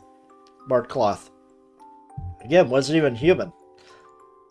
I asked the same question again, unable to even voice the words. I couldn't move a finger, or rather, I didn't because I had no idea what would have happened if I did. As the tension began to overwhelm me, I saw its lips move. The wolves cometh. To the smell of Yomi. Cleanse, shelter, and dream. Daughter of Fujiyoshi. The wolves are I guess this one's saying the wolves are coming for Chiemi. A howl. I heard something fall. Turning back around, I realized it was Chiemi. Chiemi? Still confused, I rushed over and caught her. It was a momentary loss of consciousness. She hadn't fainted. She just seemed to be drifting at the border of reality. Hey, wake up! Why am I here? What was that thing? What thing? Weird. I'm so sleepy. Sorry, I'm going back. Jamie stood up. Her eyes were utterly devoid of life. She headed to the door. It was closed. There was no one there. Set that matters aside for now. Jamie was way more important. I'm going outside? I had to stop her. That was why I'll take you out of here. Wrap my arms around her. If you want to throw away your life, give it to me. Tomorrow morning, I'll take you and Maiko and leave this place. You and Maiko, not just you? That was her first response in a while. Well, you entrust her to me. I'll honor the trust you showed me until the end. Man of integrity, huh? You noticed. Well, there's also the fact that I'm just not too keen on letting a child die. You dropped the tough guy act, Haruaki. Also, when did you drop the honorific? You don't like it? I don't mind it. It's just, shouldn't there be a transition point for these kinds of things? Go out with me. Sure. So, let's get out of here. Okay? Just so you know, I'm only saying that because I don't mind dying with you. Sorry, but Maiko-chan's barely a blip on my radar. It's not very responsible, is it? Chiemi is a girl with many brain problems, so she prefers to rely on people older than her. Leave it to me. Also, we're taking anyone who wishes to join us. What? I'm not getting some special treatment here? You are. The others have a choice, but now that we're dating, I'm taking you whether you like it or not. Not sure I'm happy about that one.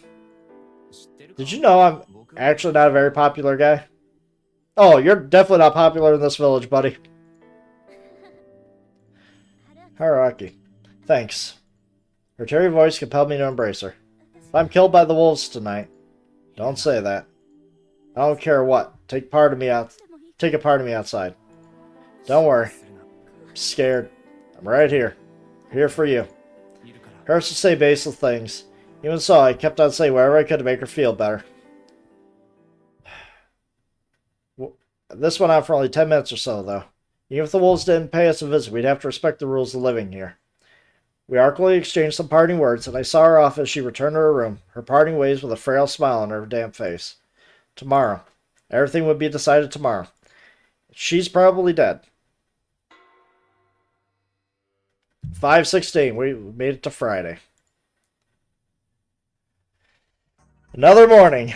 Aside from being really hungry, I woke up the same as always. I hadn't died. Gotta go see Chiemi. The only real difference this morning was that I could go outside as I pleased. It was still misty out and I couldn't see much beyond the door. A settlement isolated in mist. A space cut away from the world. Could we really leave this place? We could. It had to be physically possible. The idea that we couldn't was just speculation. No matter how much this place defied reality. What was that thing?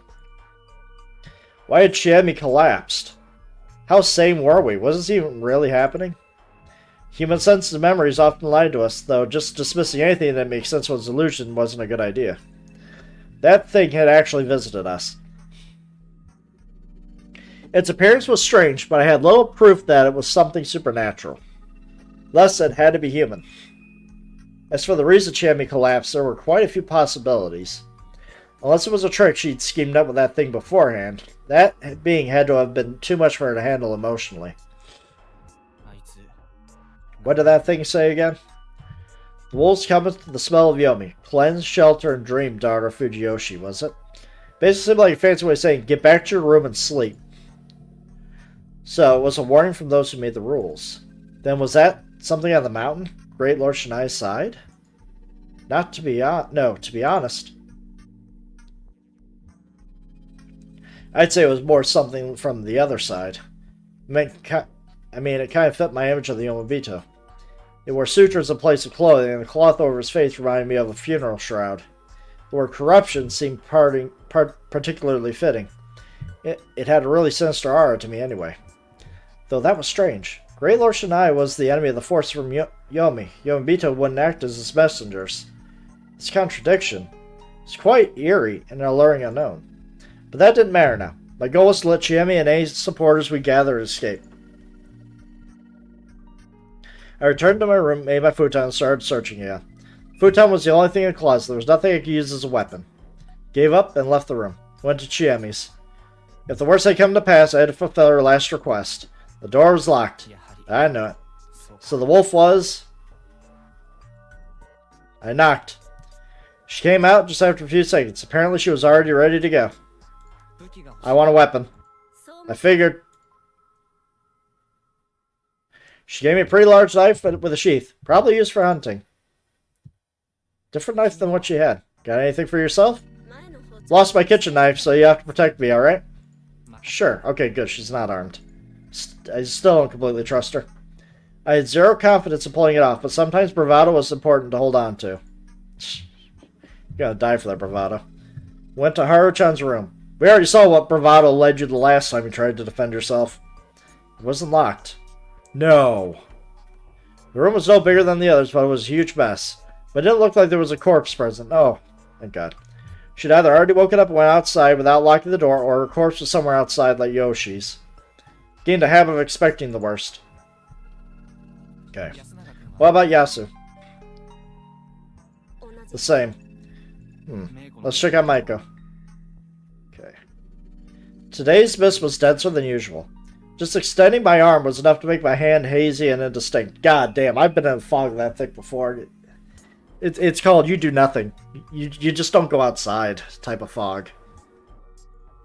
Kept on walking, knife in my right hand, Chimmy's hand on my left. The settlement was way too quiet. We headed for the village plaza. I almost tripped a few times on the field paths, but Chiemi kept me on my feet with just a few warnings. I'd keep going as long as she was with me. We arrived at the plaza. There was no one there. Basically, there was no need to use the dining hall as the go-to gathering spot anymore. Yeah, that's because we kind of hanged the owner of the dining room. Alright, we passed Rikako's house. It didn't look unlocked, but I couldn't hear any indications of movement from inside. Was she asleep? Or did something happen to her? You know what? I wouldn't doubt that the wolves went after her. But then again, I wouldn't doubt that they didn't need to do anything to her and something happened to her. Whatever the case, I had no choice but to ignore her. I was here, right? It was here, right? Yeah. Miko's place was open? Thankfully, all I found inside was just a messy futon. It was the same as Haru-chan's room. Okay. But now that it happened with 3 people, it was safe to assume something wasn't right. Jimmy, sorry, but you can have this back. Huh? I gave her the knife. I grabbed a stick lying against the house. What's wrong? I need a weapon I can actually use. That aside, where do we go next? The hall, right? As it turned around, it was exactly where the other inhabitants were. With the exception of one, anyway. Is it? Okay, good. These 2 are still here. You're late. Or maybe we're early. Haru Makishima. She was in her usual agitated state.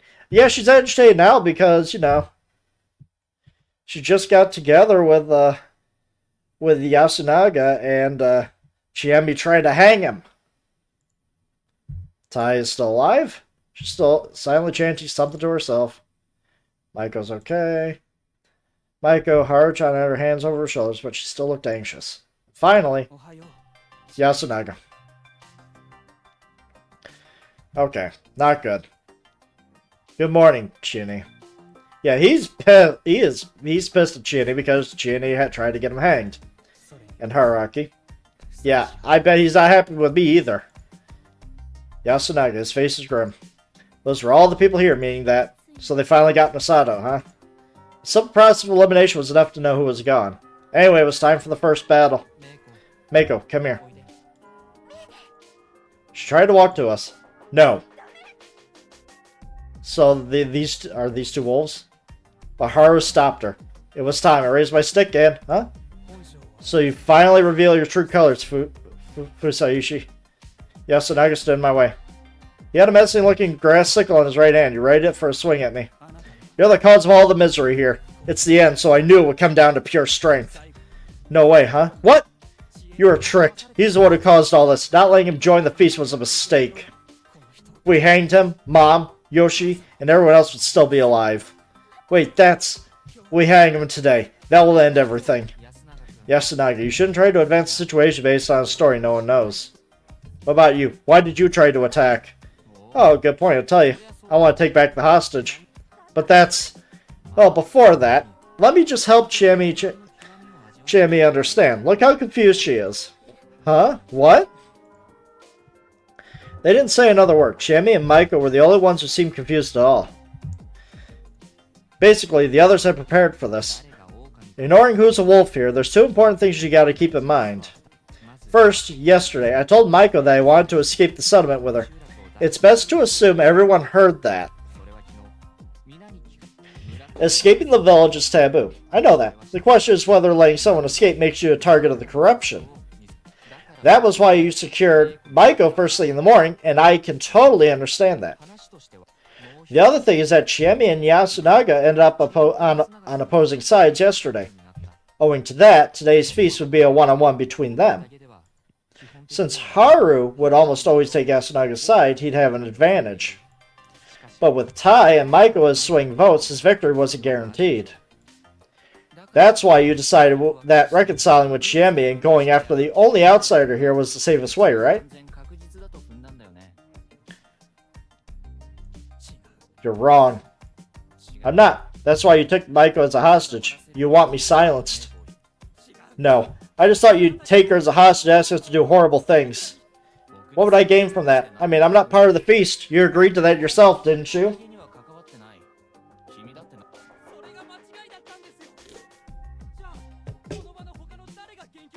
That was a mistake. If it's not you, then who else would be the cause of everything here? Haruchan and I lost family. Taiba lost Takumi. We all lost people important to us.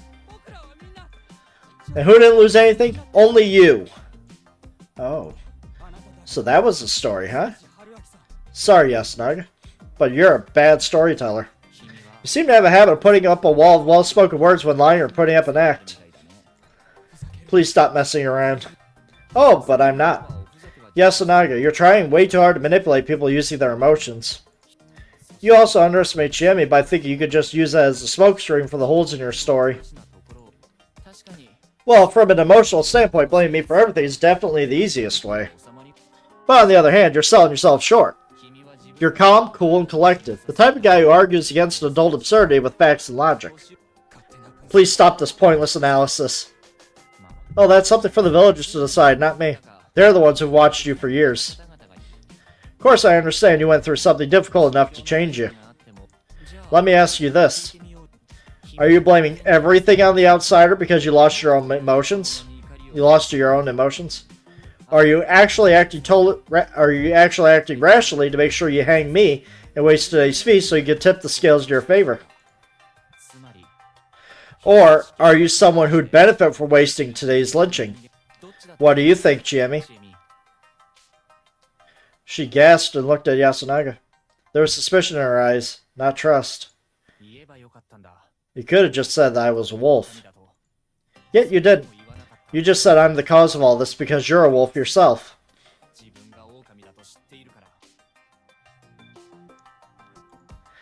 You hate lying, don't you? You know, when the chips are down, you have to commit to the lie. Chiene, you're gonna believe him? Making an emotional appeal in the face of cold logic is a bad move here. You need to fight logic with logic until the end. Shut up. What do you know?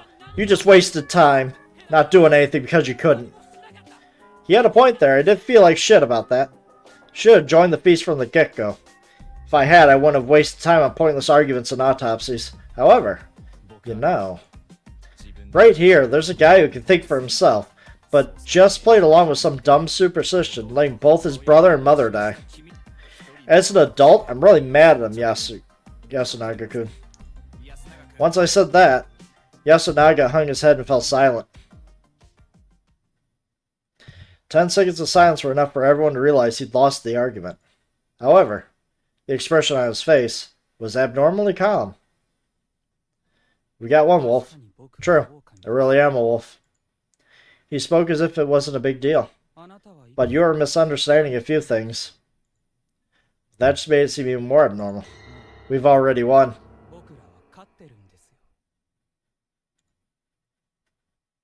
I don't see how. He tossed away the grass sickle. His voice wasn't nearly as passionate as before. It was cold and rational. He demonstrated confidence rooted in sound logic, but I couldn't understand what he meant. Other wolf, please reveal yourself. Is it Chiemi? What was the point of that? It has to be Chiemi. Are you sure, Yasu? Yes, that's enough. It was Tai. I'm the other wolf. Really? Couldn't make sense of this. Had he decided to graciously concede by selling out his partner now that he'd been cornered? No, he said he'd already won. Even if there were 2 wolves, there were 4 of us. They'd lose in votes. My answer came from a completely unexpected direction. Nichan. Nichan, you and Taiba really are the wolves? I knew there was a 3rd fucking wolf, wasn't there? A shout of pure, unadulterated joy. Haru became the least comprehensible of anyone present. She ran to Yasunaga and hugged him. He hesitated, but reciprocated. Maiko, still as close as ever, slowly walked over to us. There's 3 and 3, isn't there? Sorry. Hide behind Chiemi. Haraki, what is this? I don't know. I really did. But I did have a theory first day that I streamed this that they said there were 2 wolves, but in the title screen there was a necklace that had a symbol of that had 3 symbols on it. So I was saying that there might be third wolves. This is just a damn game where there's a third imposter, man.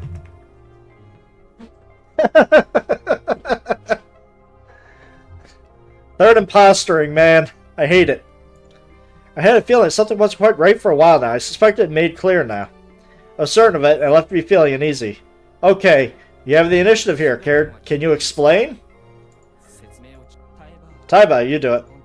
Fine, I've been relying on you too much all this time. She wasn't even denying it. Meiko, not me. This is something I never told you. A long time ago, when I was still a girl, Kama Fujiyoshi's people got drunk and revealed the truth behind the Feast of the Yomi Purge. The truth. Tai told us a story that was very similar to the legend they told in the strange village. Well, it was less like it was similar, and more like I was looking at it from the opposite angle. It was a part about the great Lord Shinai sending 5 guardians to help people was the same. 4 of them teamed up with the humans to murder the wolves.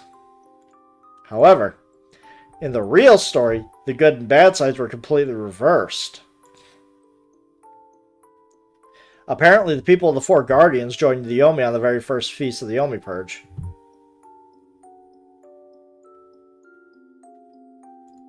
Basically, all of them were Yomibito. They all ganged up on, overpowered, and exposed the wolves, who tried to resist until the very end. That meant this land had belonged to the Yomibito for a long time. The wolves were summoned here by none other than Shinai-sama himself. Some people of Yasumizu were given the blessing of the wolves and had to free Yasumizu of the Yomibito. So the wolves were actually the good guys, and everybody else were bad. Interesting. Basically, it was a holy war for them. And that was the truth behind the Feast of the Yomi Purge. Tai Yamawaki continued her explanation. At first, we thought the people at Kama Fujiyoshi just made it up to make fun of us. But we found out it was true when we became blessed by Shinai-sama himself. So you see, Chi, that's why we had to slay everyone. It hurt a lot, though. Takumi suffered greatly, too. That's because you shot him in the head and he still lived. And then you had to shoot him several more times. Yeah, I'd say he suffered for what was remaining of his life. He was holding on to half his brain and still moving. But we had to do it to save the Yomibito. That's what Shinai-sama said. Tai was crying. Alright. She was now a confirmed culprit who believed the murders to be salvation. There were just 2 more points I didn't understand. The corruption and the eerie message. Most things made sense if you switched Shinai-sama's enemies and allies. The idea that people were wearing those outfits could be the good guys was kind of weird, but that was the culture here. Or maybe the Yomibito saw them as evil. Maybe that was the story here. The problem here was that, I mean, the guy was sleeping and she was like 2 feet away from him based on the blood splatter. And this is a village where they're farmers and hunters. Like, that's what they have to survive. So every one of them has probably fired that the one rifle in the village so many times. Problem here was that I didn't know that. Chami didn't know this. I only found out when I was blessed. So even Yasunaga didn't know about it. I remember some of his words. This is just something I heard from a teacher at school, but you could do it by giving them something to fight for, couldn't you? Basically, you need to make them think that they're doing the right thing. He really hated lies, didn't he? He basically told me the truth of things. The feast actually had a system that made zealous murderers of people. Whatever, enough about Yasunaga. Then why did Haru know? She was glad when she realized Yasu was a wolf. Basically, she already knew the real story, that the wolves were the good guys. Why? Who told her? The Okamis told me. They showed up in my dreams on the day Oji-chan died and told me about it. Nonsense. Insanity. Did she seriously decide to throw her life away over a dream? But on the day Oji-chan died... He died the night before Haru tried to run away from the settlement. She believed the dream. She started to despair over being surrounded by Yomibito and planning to escape. That made sense. But I did think that Taiba would know the real story. There was no way she couldn't. But she didn't say it, so I thought that maybe she was a wolf. Then I began to think the same thing about Nietzsche when we talked. It all clicked. She believed. She believed the sudden revelation, despite the lack of proof that the man she liked was the minority that had justice on their side. But if she's, if she's not a wolf, then she's on the other side. She is his enemy. Right now, she said she would betray the humans and join the wolves, but she can't join the wolves. She believed Yasunaga was right with all her heart. And so, the wolf had 3 votes for the feast.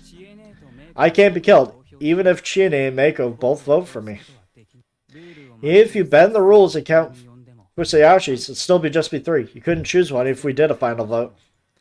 And now, without either the wolf dying, we win. It was easy. You guys killed so many people to get this victory in 3 nights. Saw it clearly now. I understood. Araki. Is he? Yeah. Yasunaga's right. No. We lose. Everyone had a different reaction to my words. Chami backed away and gasped. Tai closed her eyes and sighed. Mako didn't seem to understand anything. Yeah. You're going to go to sleep for a long time, girl. That's all you got to say. Yasunaga didn't react at all. Haru was smiling. I wonder if she would even be allowed to live. That's the question. Oh, man. All I really had left was struggling like the filthy, annoying adult I was. Haru. What? What will happen to Fusaishi? I'll ignore him if he doesn't interfere. I see. Can you do that? Was that relief just now? Sorry, but I couldn't enjoy my son jump in popularity. Well, she's relieved because I'm the one that convinced her to follow her feelings for Yasu, and now this is not really going in my favor. We don't have to slay him? Shania-sana will do something if need be. That dispassionate tone didn't do much to convince me you truly believe this ridiculous superstition. But you won't ignore this, will you? You're damn right I won't ignore this. I might not get a choice. Who knows? Honestly, if you're the good guys, I don't know if I should help the Yomibito side. Haraki? Jimmy? Yeah, this is not a good breakup. This is not a good time to break up. She's got a knife. You're crueler than I thought. We city folk value a well-reasoned argument. I want to say I misjudged you. It's the right decision. Very right, in fact. Big words. Hey, what the hell? You said you liked Chini, didn't you? And now you're going to ban her? Her, did you forget last night? Last night she voted to hang him. He has every right to be pissed, okay? Good point. Well, yeah, I was pretty damn cold-blooded. Not too fond of being hit where it hurts, so I guess I'll respond. Haru-chan. What? You know you're gonna die, right? You're okay with that? Huh? That was pretty damn bad, honestly. Apparently, this great Lord Shinai was a huge scumbag. You should have told her that much. If you've been told the real story, you're still a human. You have to become a wolf, have you? You haven't become a wolf, have you? You didn't kill Takumi-san or Nosato, right? I didn't. I don't know why, but you're just a human who knows the real story. That's why the human's defeat will mean your death.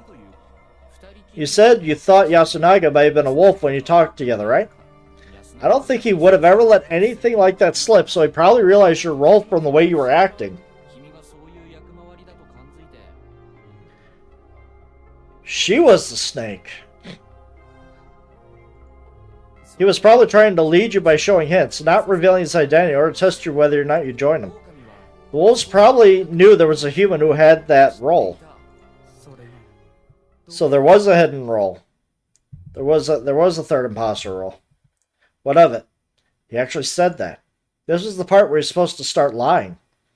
By not denying that, you basically admitted that you are an absolute scumbag who used Haru-chan, and you have to kill her. Okay, never mind. He just made her a third imposter. He was that bad at lying? How did he survive so long? Wait, something was very wrong. I seriously misunderstood something here. Soon enough, my hunch was proven right. Seriously. What of it? Haru's voice was burning with joy. A carefree smile. Laced with seductive intoxication. Yomibito need to be hung. We're corrupt, filthy, and disgusting. We can only be saved by the wolves, worlds, and claws. Everyone knows that. That's why you finished off Kaori, right? You wanted to make your mother happy. Yeah. Exactly. Nichan, make me happy too. God damn it. Haru...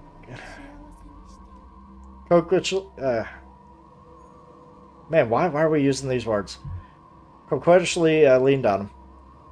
Yasunaga Orbe brought her close without even a flicker of emotion crossing his face. Tai watched them with a brood smile. What? What the hell? Where are these people? Sochine, what would you do? If you listen to me, I'll save you. I understand it. I understand the madness of Yasumizu. I realized too late that the Feast of the Holy Purge wasn't just a system where zealous murderers killed each other. There was something here that completely shattered the people on a fundamental level. It was like a gear of madness. Those who knew the real story found salvation in death. That insane tale instantly convinced people that it was right to agree and to find peace in that. And I was actually surrounded by those very people. Understanding that made me remember that she was from here too. Chiemi was trying to take a step forward. I got nowhere to go here. I should have realized this earlier. Boom, boom. Boom, boom. Holy crap. This is escalating. She who was afraid of God was just like them, who accepted their salvation. Both brands of madness probably had roots in the exact same thing, so she was just as susceptible to madness as they were. However, it wasn't too late for her. Yasunaga's expression stayed the same. But right before I looked away from him, I saw a slight change. It was bitterness, irritation. Something out of place on Victor's face. It made me realize that his plan for the scene wasn't lost to madness. Then I had no choice but take advantage of the opportunity. I grabbed Chiemi's hand, pulled it with so much force that she fell on her backside, but I didn't care. Dashed past her. I swung my weapon at Yasunaga. Beat him up with a stick. I hit Haru once. Tai twice. Damn, you really hate the old lady. Damn! And Yasunaga 5 or 6 times. Then I ran to Chiemi and Maiko, who were completely dumbfounded, and fled the hall. There was no time to waste. Had to hurry and escape. If I didn't, I'd waste the one chance he'd given me.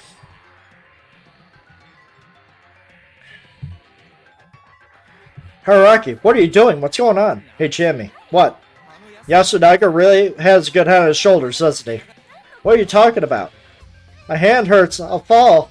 Probably irritated, not just because of hunger. It was because of the epiphany I had had. Because it had taken me so long to reach it. Yasunaga had a different motive. You have a crush on Chiemi, so you didn't want to hurt her, if no one else. So you used what little reason you still had to conclude that the only way to save her was through escape. But letting someone escape would be subjecting everyone else to the corruption. So you had to have me beat up everyone and take her by force to avoid that. Shit. If he didn't intend to let me run away, he wouldn't have thrown away the sickle. Yasunaga, you truly do have the brains. You make a great elder if you live that long, which you won't. Basically signaling for me to understand and finally attack him. In the end, he was far more clever than me. I never stopped dancing to his tune. Regardless of... No, especially exactly because of that. I had to help these two escape no matter what. After all, I am an adult. By the way, using an adult without relying on one itself was a very adult thing to do, Yasunaga. Good luck with the rest. We crossed the field paths, went past the stone graves, and over the boundary. Descending the cliff took a lot of patience. It didn't seem like they were chasing us, so we could go down carefully. Chiemi's expression was dead. She'd been hit hard by the sudden revelation. The game board had been flipped on her. She'd lost, and now she had to suddenly say goodbye to her old friends. It was hard to just laugh that off. Should I have told her about Yasunaga's intentions? I did consider it, but I couldn't bring myself to. He chose to save her by sacrificing their relationship. If she knew, she'd probably want to go back to the settlement. Or maybe I just didn't want to say it because of my pride as a man.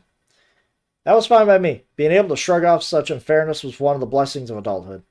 So I consoled Chiemi, shouted to Maiko to be more careful, and generally talked as much as I could. The mist grew even denser. Could we even escape? Hey, Chiemi. Well, I hear the river. Huh? I think we're already outside the village.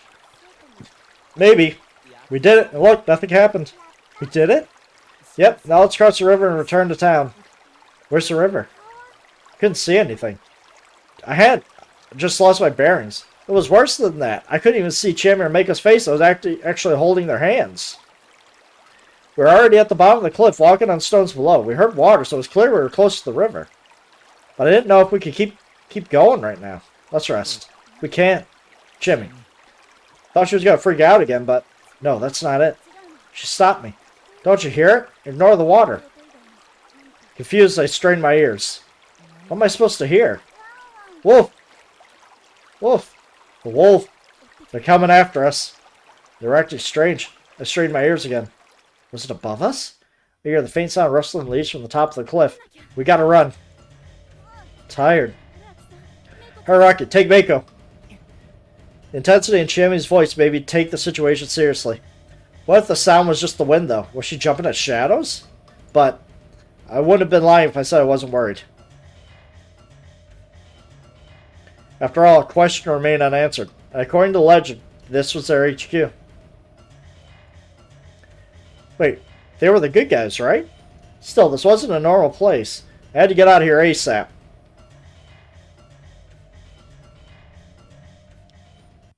After a while, I was forced to recognize the anomaly. We couldn't reach the river. I ran along the riverbed. It should have been small. It was just a few meters wide. But after 10 minutes of running, there was no sign of the river. We couldn't get anywhere. It was just like ring wandering. A phenomenon where people wander snowy peaks, lose their sense of direction, and just end up walking in circles. However, if my sight was limited, how would anyone get lost in such a small riverbed? I hear the stream right next to me. This felt so wrong. I was as good as blind. All I could trust were my ears, but that just made me realize how useless that was to rely on. I trusted my sense of direction less and even more past a second. So, the sound of parting grass in the distance, the sound of claws stepping on the rocks, I felt they were getting closer. I couldn't be certain. Eventually, we slowed down. The others didn't say anything, but they were clearly exhausted. We hadn't eaten for days, not to mention the dense mist that made our clothes all uncomfortably damp and cold. We walked along the riverbed without uttering a single word. The sound of water wasn't getting closer, but something else sure was. Something. Things I didn't know scared me. The chill and the fear strangled me like as a garrote as I carried Maiko, passed out from the exhaustion on my back. How long has it been like this? Suddenly, the hand I was dragging became heavier. Chiemi had stopped. Haraki. She called my name through the mist. What? I tried to sound lighthearted, but I wasn't confident I'd pull it off. We're done for. Her voice suggested the image of a grim smile. What are we saying? What are you saying? Like before, I couldn't imagine the defiant tone I used whenever she said something stupid. It was true that something unnatural was happening, and that there was no simple explanation. And Chiemi was wearing down both physically and emotionally. Let's rest a bit. We'll get through this. We go a bit further, don't worry. No, it's impossible. Why? I think you can't get past this river as long as I'm with you. What? That was like, you heard what they said. We're the Yomibito, so you're not worthy of crossing or something? I mean, I've been eating Yasumizu's food since I was a little girl. And I am corrupted. Chiemi, don't look at me. Yep, she's definitely corrupted or something. Turn around and pull her by the arm. I looked at her face from point-blank range, and it was covered in brown and yellow blisters. Before I could even be surprised or disgusted, I just kissed her. Okay, I'm not going to read that. Then, to discard all unnecessary emotions, I hugged her as hard as I could. My breathing and thoughts ceased. Kept up until the pain began to fade. Then disappeared completely. She died. Eventually, our lips were separated again. She prioritized words over breaths. She's gone. I'm sorry. Even so, I hugged her tight. I couldn't lose to something so ridiculous. She weakly hugged me back, but she couldn't keep up for long. Let's go. I'm telling you that. Let's go. The presence of the distance was definitely closing in. We walked. Felt like I'd been walking for several hours now. Our pursuers were close now, but I had no intention of rushing. Jamie was slowly but surely getting weaker by the second. Her speed slacked with each step, and the weight of my arms was becoming heavier. I could hear her cough and vomit something out. She apologized every time she did, and I basically replied to it, "It's alright," using different words every time. We walked. Jamie's feet began to make wet sounds with every step. We walked. Maybe we actually been there for only a few minutes. Jamie kept apologizing. Maybe we haven't even moved a single meter. We walked. Maybe none of this was real, then. Maybe nothing that happened here would be weird. Eventually, Chiemi called out to me with a hoarse voice. She's done. The fact that she said something different, it sparked a moment of baseless hope. So, thank you. Her gratitude was followed by another wet sound. I had fun. That was it. With those final words, her weight vanished. It was strange. After all, I was still holding her hand. She got decimated by the wolves. Or rather, only her hand. With a splash, her body fluid spread around while her limbs and entrails just collapsed. Jamie was gone, leaving behind her only her rotting hand. Perhaps her remains were piling up in the mist ahead. I had a strange certainty I couldn't touch it ever again. Was this what they called a Yomobito? I couldn't accept this no matter what. I don't care what. Take a part of me outside. I put the hand in my jacket pocket. I took Maiko, still sleeping, and shifted my grip to make carrying her easier. Did I escape at least? Continue walking for too long. Maiko woke up. She was shocked that Chiemi was gone and cried for a bit, but then she said she wanted to walk by herself, so I put her down on the ground. The very next moment, she was dragged into the mist. It was clearly a malicious force that did that. To me, it looked like a furry arm.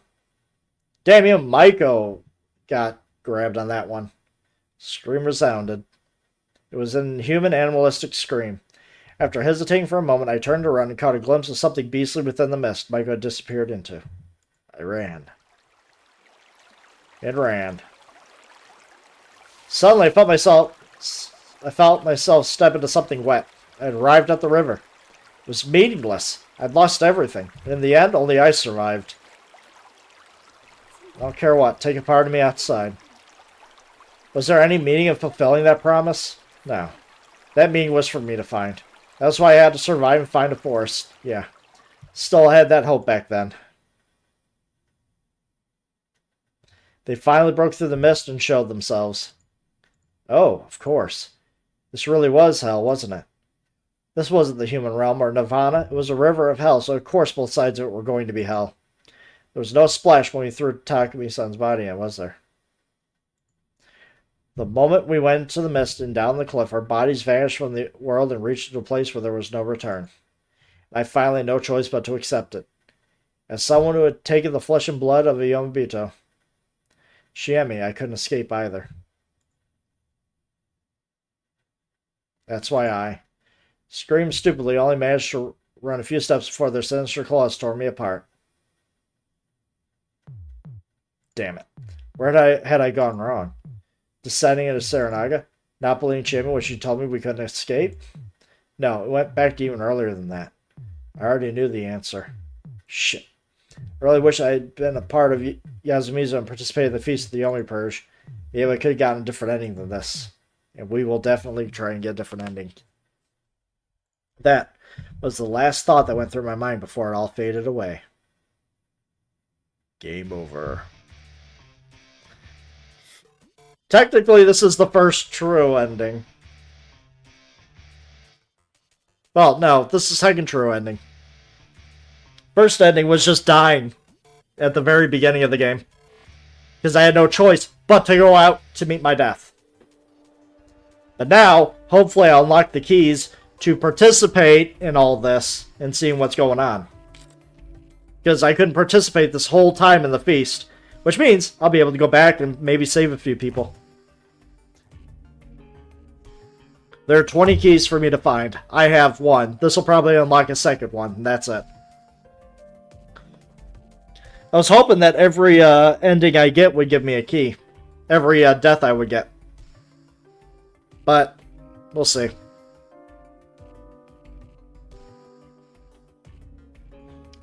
Yeah, let's fast forward this.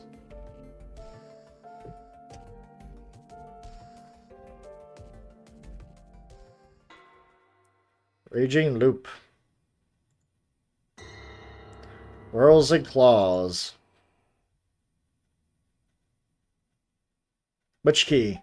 Key number 4, Sink into Nirvana. Viewing the keys list. The route unlocked by this key is represented by the same number of the scenario chart. Ooh. Any other keys? It says ending number 1, but that's... Watch hint corner? No, I don't need a hint.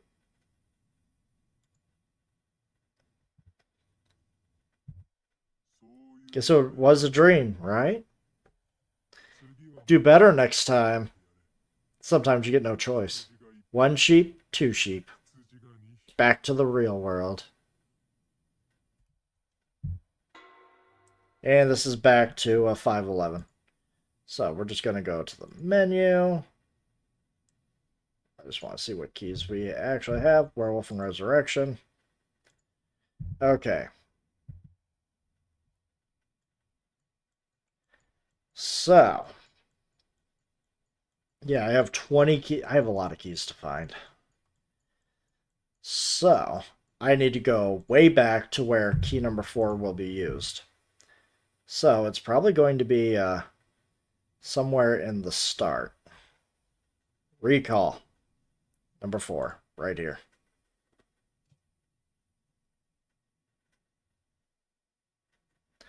Suddenly, a rush of memories flooded into my mind.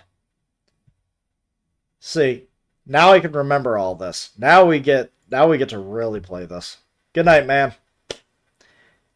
And don't worry, I'll eventually get this all onto YouTube. So if you want to see more of what's happened in the past, go look at the VODs. Because this is definitely interesting. I'm really enjoying this. And I'll probably continue this tomorrow as well. I'll probably only do this for like 10, 15 more minutes anyways. This is really fun. Especially when you start writing down notes. Because I had everything wrong. Right,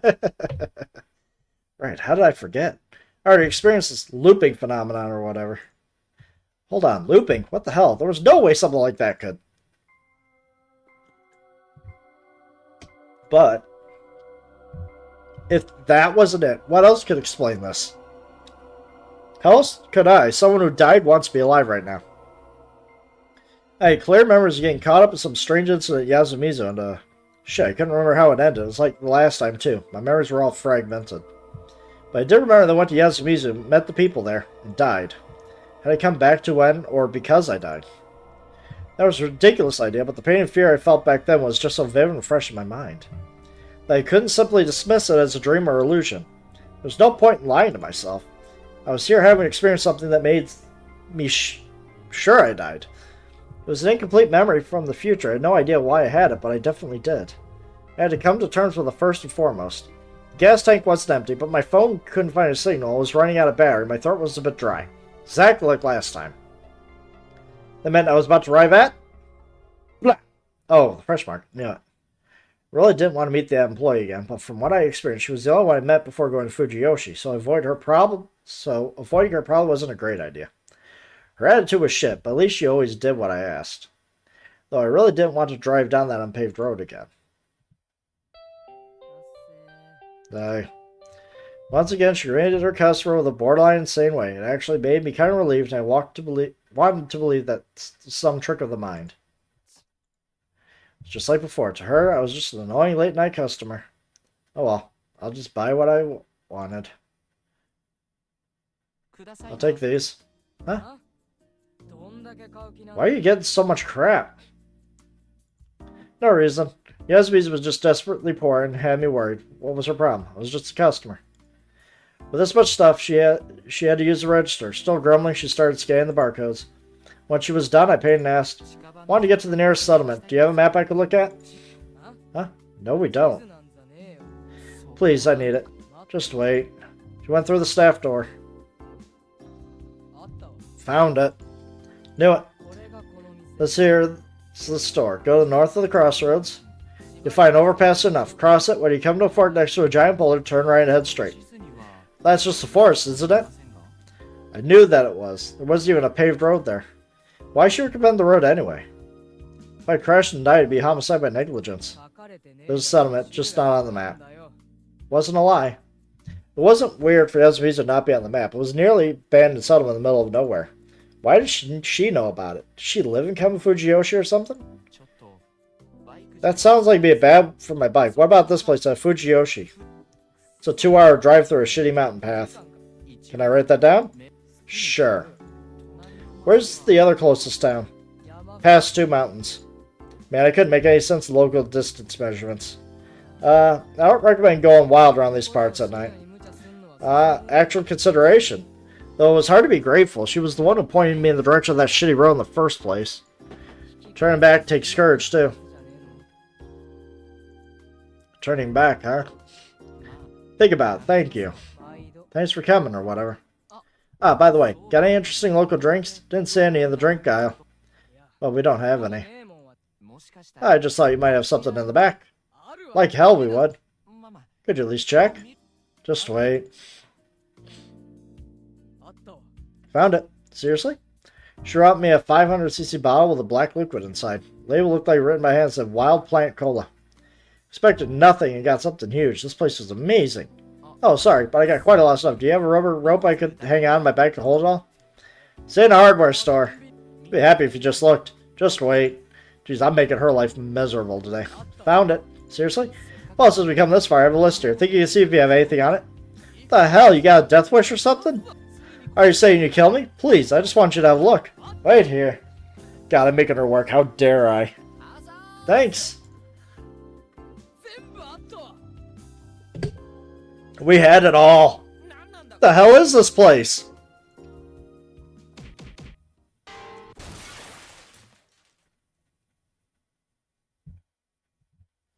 It felt like she was about to kill me, but I successfully came out with pretty much all I needed.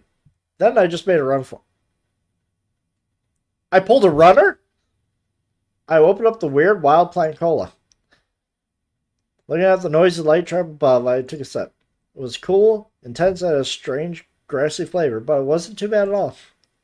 I expected something totally gross, but it was actually a legit drink. Slightly disappointed, I looked at the ingredients. Cola and plant extract. Hold on. Cola is an ingredient. Didn't they just buy cola and mix it in? Plant extract could be anything from fruits to poisonous plants. What the hell, was this even safe to drink? Well, at least it tasted good. It was probably smart just to turn around and drive away. Entering Fujiyoshi means death. Turn back. Perhaps that was what the loops were trying to tell me. Maybe I ought to listen. But was it really that easy? I had no real grounds for this, but the cause of the strange phenomenon was somewhere in the village. Perhaps I couldn't break out of the loop until I solved the mystery behind it. What would happen if I left then? Would I go on to live out the rest of my days only to die and come back here? Would I return to youth after years of being old? That part didn't sound half bad, actually, but it was really something I could just accept so easily. This is just speculation. What if I actually hadn't moved an inch from that mountain pass? Was everything from then, now, and until death just an antemortem fever dream, and dying again would just bring me back here? That was how it was. Everything I do with my life from this point on would be meaningless. Maybe I should just move on only after taking care of whatever was binding me. Also, how could I leave something so strange, unnatural, and incomprehensible and just return to the city? Let's see what happens if we turn back. Until I finished my drink, the thing guiding me was my good sense, otherwise known as opportunism. Man, what a weird experience that was. Make a good campfire story once I made it back where I belonged. Pushed aside my sense that something wasn't right, my anxiety and my fear, and straddled my seat on my back.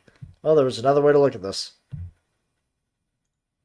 You could try to see whether ignoring it all and running away would actually work.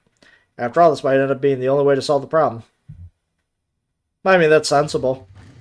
Turn the key, open the throttle, push the signal to the far left, and connect to the clutch. Anyway, I went steering with a left turn. Anyway, I'd go back up the mountain path. And enough of this ride. I'd return to civilization, eat some normal food, get some decent sleep, and live my boring everyday life.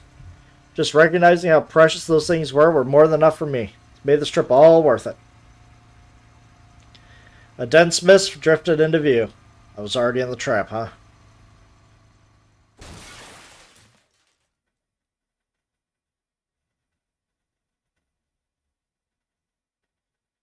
Bad ending number 6. No. Interesting.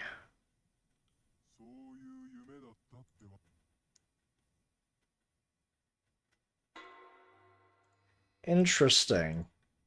It's not that I just can't leave.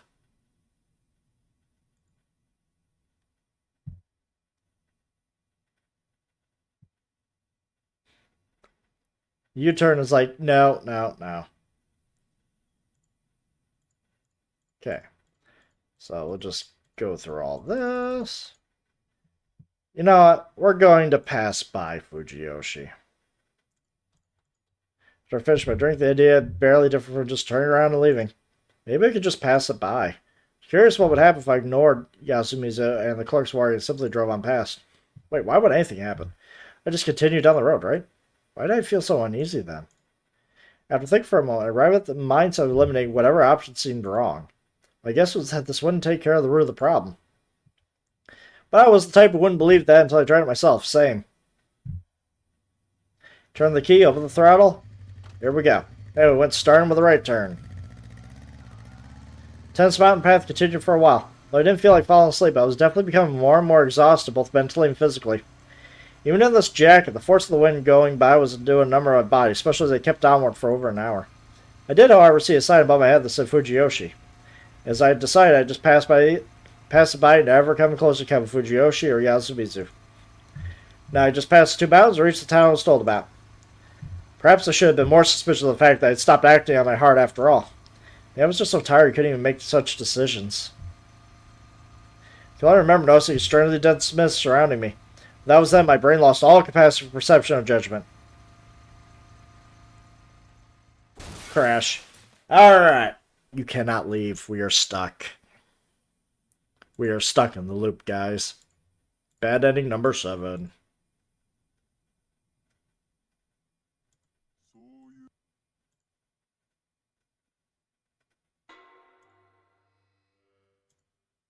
Come on. Chart. Come on.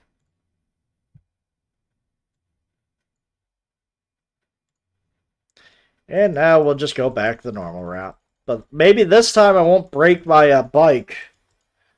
Jesus Christ. Alright.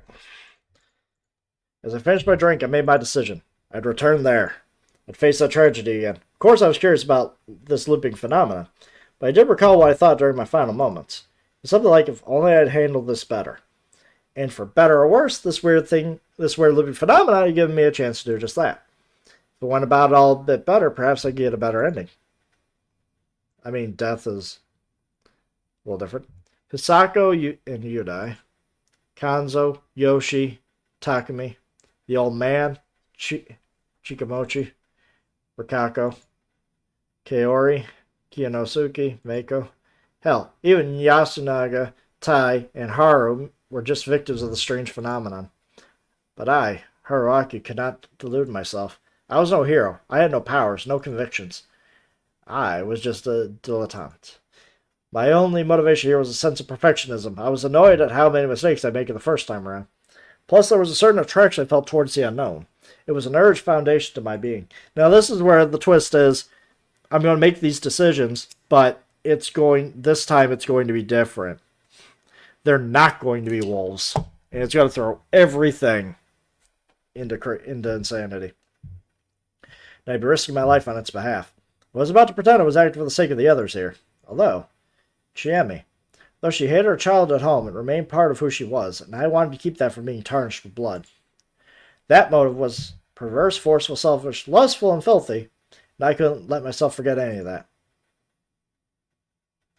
I remember the names of those I'd meet, and what I had to do. Turn the key, open the throttle, push the signal, and connect to the clutch. Went starting with the right turn. Find an overpass soon enough. Cross it. When you go to the fork next to the giant boulder, turn right and head straight. When we came across, I could clearly remember this overpass. Large boulder wasn't new to me either. But I wouldn't take that route this time. Just kept on driving, not lowering my speed for a moment. Really? Full speed. Why? Don't break the motorcycle. Drove on the winding mountain path. Strangely enough, my fatigue, though present, wasn't too bad. My head was perfectly clear. I knew which route to take without even looking at my copy of the map. Maybe I'd driven through here before. Perhaps this wasn't the first choice I made, but what a many. Couldn't be sure, and since my memories were so incomplete, nothing was certain. Still, they'd be an asset in the fight ahead. I wasn't going into this unarmed. I could no longer see the moon. If these memories held true, the rain would begin soon. End of the line! This is where they would ask for me to stop streaming.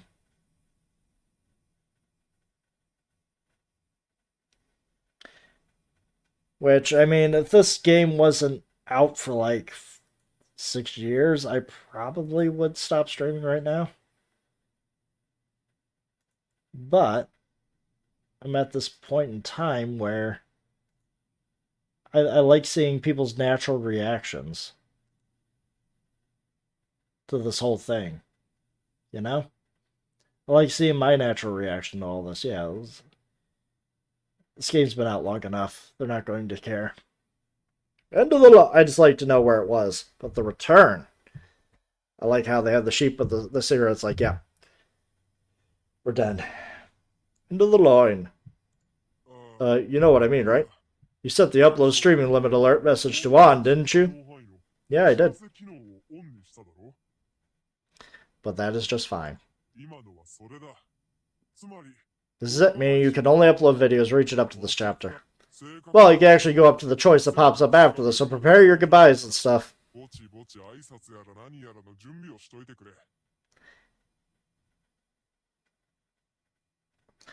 But the question is, would I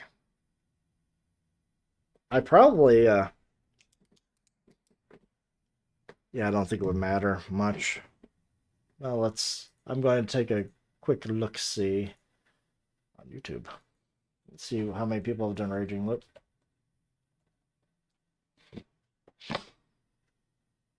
Yeah, that's what I thought.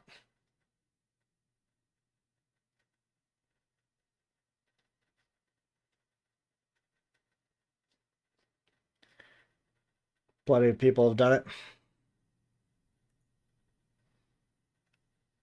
Plenty of people have done it, so I'm pretty sure. I mean, yeah, if this first came out, I probably wouldn't go past this, but yeah.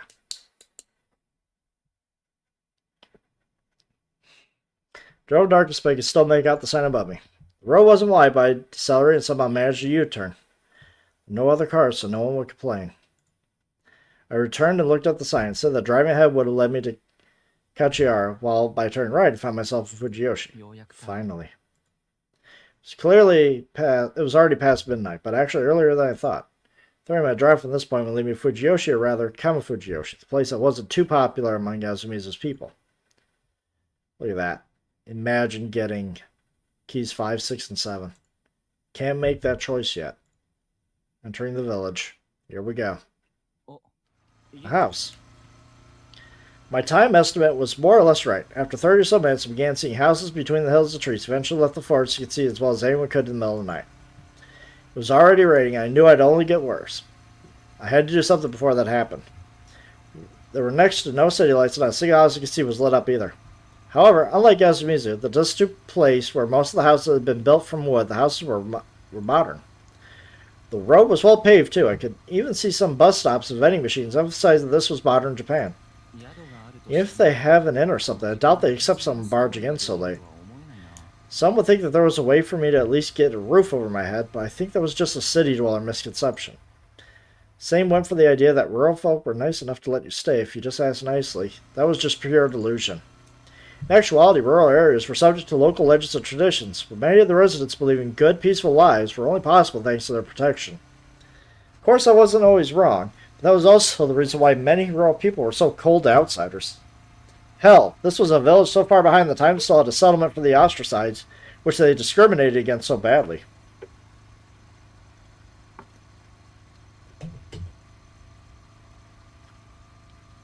This place was probably even more insular than your average rural village. It would eventually take kindly to an outsider like me. It would probably be wary the entire time I stayed there. It wouldn't. I could only imagine how strongly they'd react to some brown-haired man suddenly drove on a bike and...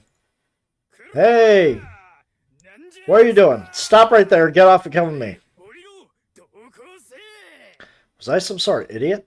Like the city boy I was, there was one other thing that would just work out. Now I caught the attention of a police officer. Well, I doubt he'd arrest me or anything, but the fact that there was some weirdo who invaded the village in the middle of the night would spread among the people here less than a day. Now I'd be treated like a criminal if I wanted to talk to anyone here. The officer looked middle-aged, but what stood out about him was the fact that he seemed like the most generic meathead old man from the countryside. He told me to sit down here and wait until he came back. I could only imagine the chewing out I was in for. Still, I was pretty sure that passing Fujiyoshi was one of the main conditions here. I could clearly remember. I had memories of this. Hisako and Yudai came through here the normal route. They weren't considered a problem. They died on the first day of the feast, but that wasn't because they were outsiders. They just violated the feast rules. They either hadn't cleansed themselves, sheltered all alone, or dreamed. My assumption was that before it all happened, they stayed at an inn in Fujiyoshi. They'd only come to Yasumizu on that day for the sake of an article. Fortunately for them, the mist came and the landslide happened, making it impossible for them to go back to Fujiyoshi by car. Then everyone started sheltering and no one came to help them. Forget the outsider. Old man Kanzo and I'll check on the other places. Stop wasting time and go back to yours. Yeah, even Takumi had tried to cut me off because I was an outsider. Giving me a way to survive, however, improvised, was probably a huge risk for Chiemi. I had to keep that in mind. Back to the journalists, though. They ended up abandoning the village plaza, clueless of what was happening. What had they done then? They obviously chosen to spend the night in the van. I had no idea how Hashimoto and Mamiya fit in there together, but since they hadn't slept alone, they'd broken the shelter rule. Hell, I wasn't sure if the van was a valid source of shelter to begin with, even if it locked. That's probably why Hashimoto's body was found in the van. And since Hisako had probably roamed at night, she broke the dream rule. No idea why she'd gone outside, but it could have been something simple, such as nature calling her a search for a better place to sleep. And of course, as journalist, she might have smelled the scoop of the Amish village and gone out to gather info. Not to mention they couldn't have taken a bath in their situation, so they obviously had cleansed themselves. And so she died at the hands of that thing. Now, about what had happened to me. I died once after leaving the outdoor toilet. Dying because I got outside was understandable, but honestly I wasn't sure if that toilet even counted as inside. I'd bet that it didn't. Of course, I hadn't bathed or slept, so I broke all the rules. Yet I survived. What had made my situation different then? Was it whether I'd been found by that thing or not? Upon seeing me, I'd recognize me as a rule breaker and it executed me. But then it hadn't found me, so survived despite breaking all the rules. That meant that the sheltering law was simply a method meant to keep the werewolf-like thing from finding you. The time I'd survived, it tried to force its way in, but failed. Nothing had happened because I was locked in, but if the lock was broken or something, I'd been found and killed easily. Basically, you could avoid the monster by just properly locking yourself in somewhere. Meiko was proof of that. She was the lost child who came from the hated Saranaga, but she survived all the way up to the end without succumbing to the corruption. That meant the important thing here was to get a lockable residence in Yasumizu with a bath. That was exactly why arriving via the normal route was necessary. If I had come from Saranaga again, most of the inhabitants would treat me with distrust and discuss driving me away. But if I was a person who arrived through Fujiyoshi or whatever reason, they'd be willing to accommodate. Meiko was probably only given a place because she was young and because Rikako would protect her, but I couldn't expect similar treatment. Rikako preemptively gave a house to Meiko, to a small child like her? It made it seem like she knew the mist and the feast would come. I'll think more on that later, though it could be that she'd given her a key right after the mist came. Anyway, if I could be like Meiko and get a proper place to stay in, I'd have the right to participate in the Feast of the Yomi. I'd be able to listen to the talks myself instead of relying on Chiemi, and be able to contribute my own thoughts. I'd also learn more about the feast. They mean a lot considering that some people here Especially the elders wouldn't want to talk about Yasumi's problems to those outside the feast. Part of me wanted to avoid another tragedy, but the part of me that wanted to find out was behind this mystery was equally strong. That monster, the thing that allowed me to still be here, this looping phenomenon, were the main mysteries here. Though I did have some questions about the monster. It hadn't found me when I locked myself in the toilet. I was probably just curious as to why it was locked. Couldn't a monster with a wolf's head just track me by scent? Why did it half-ass the job? Its failure to eliminate me only made the inhabitants more suspicious of me. There were no feast laws regarding outsiders. That was why it was best for us just to not be present. Looking at the current laws, those who didn't have a place to stay were outsiders. They had to be removed because of that. This system worked fine for the most part, but then there was me, a proper breach. If that monster meted out the corruption, it was on the side of Great Lord Shinai.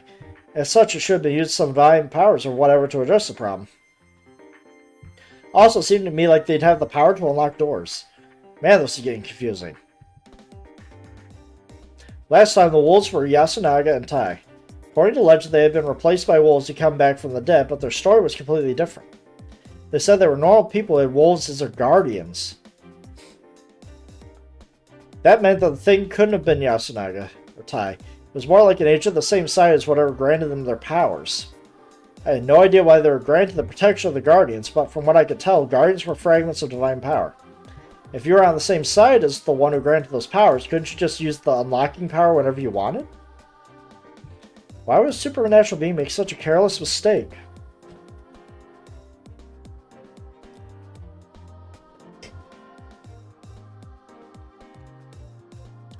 Spider could have been Chiemi. Any assumptions made beyond this point would just be grasping at straws and bias my observations. I just stopped there for now. Anyways, it's imperative I got myself a place to stay. What was I doing here anyway? I've been theorizing about this and that for almost half an hour now. Dawn was close. I only had a little over 10 hours until the mist came, so I had to find a secure place to stay within that time. That was hard to begin with, but as things stood, it was outright impossible. Did I have to run away? What if I just ran away to Yasumizu? Said I came from Kamafujiyoshi like it was no big deal and asked to let them live there. Well, they had enough imagination to suspect me. I definitely needed someone from Kamafujiyoshi to vouch for me, and for that I had to find something that could turn this around. Look around the police box. Tidy desk, rotary phone. Felt like the place of an officer from the mid-20th century. There were wanted posters on the walls. Oh, they caught that guy. One of the men even had the look of a criminal. That one. A serial killer, eh? That was possible. He was lurking in the area, huh? That's pretty freaky. Finally, I heard some noise. Door opened. The officer returned. Didn't run away. You got guts. I should have ran? What was that? And he wasn't one to mess around. I mean, I didn't do anything wrong. What's your name? Haruaki. Haru from Sun and Aki from Meiji. For Haruaki and Fusa from Workshop and Ishi from Stone for Fusaishi. Fusaishi. What a weird name. Let's not be a fake kid. Rude. You're from Tokyo? Yes, I am. It was like anyone weird was from Tokyo to them. Some serious stereotyping there. It was right, though. How old are you? 24. Huh? What's your job? I'm a student. College, eh? So you got a good head, but no common sense. Yeah, I just drove on the road at night. That was so unfair. I wanted to talk back so badly. So why are you here? He lowered his voice a bit. That was the main matter here. And how he treated me would change depending on my answer. What angle did I have to take? Yeah. Oh boy. So you followed after your girlfriend. Yeah, why not? I had an idea. Well, what? Say it. I heard that the girl I dedicated my heart to lived somewhere around here, so I came looking for her. There, he acted like he didn't care, but was definitely interested. Here in human society, love stories were a supreme form of entertainment, and a good excuse for doing all sorts of weird things. Anything was possible when a girl or guy was involved. Well, you say that, but no one here actually went to Tokyo. We went med elsewhere. Oh? When I went to Karuizawa to recover from the after effects of the bird flu. Yeah, that was fun. And so I wove him a dramatically majestic story how I'd grown close to the woman I dedicated my life to. Cop was really into it. Looked like he didn't care at first, but by the time I got to the part where she first invited me to her house, he displayed childlike enthusiasm. Eventually, we became true lovers, but he said she couldn't throw away her child at home, which led to a tearful goodbye. At that point, the cop was fully invested in the girl returning back home. So he threw away the city and came after her, huh? He smiled like he was about to pat me. I definitely captured his heart. Well, was there a girl like that here? What's her fiance's name? There it was. Everyone at Rollers knew each other, so trying to make up a person wouldn't get me anywhere. But that wasn't a problem for me. I had the perfect name in mind. Chiemi Serizawa. Get out.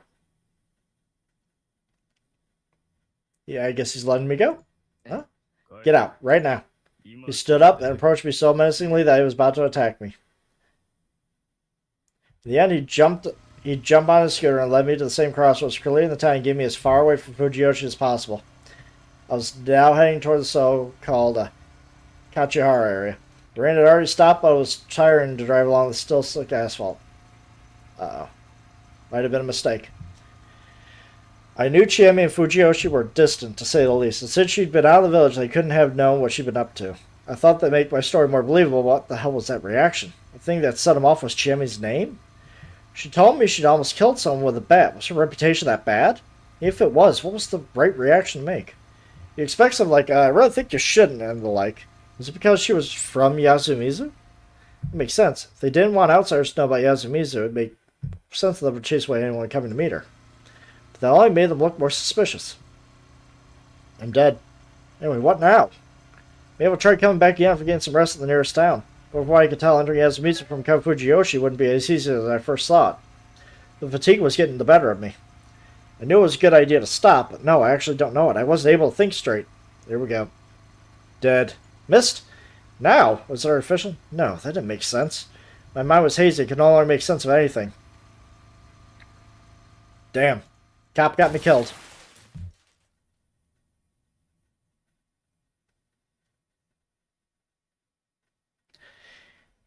Key number 6. It's a taboo name.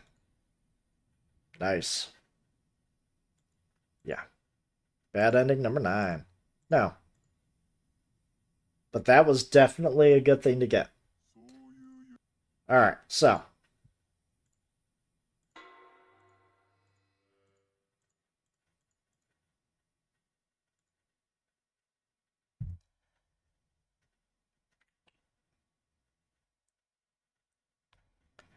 So, either both aren't going to work, or this is going to be bad. Train the village. 5, 6, and 7. So this is probably 5. This key 6 is probably key 7.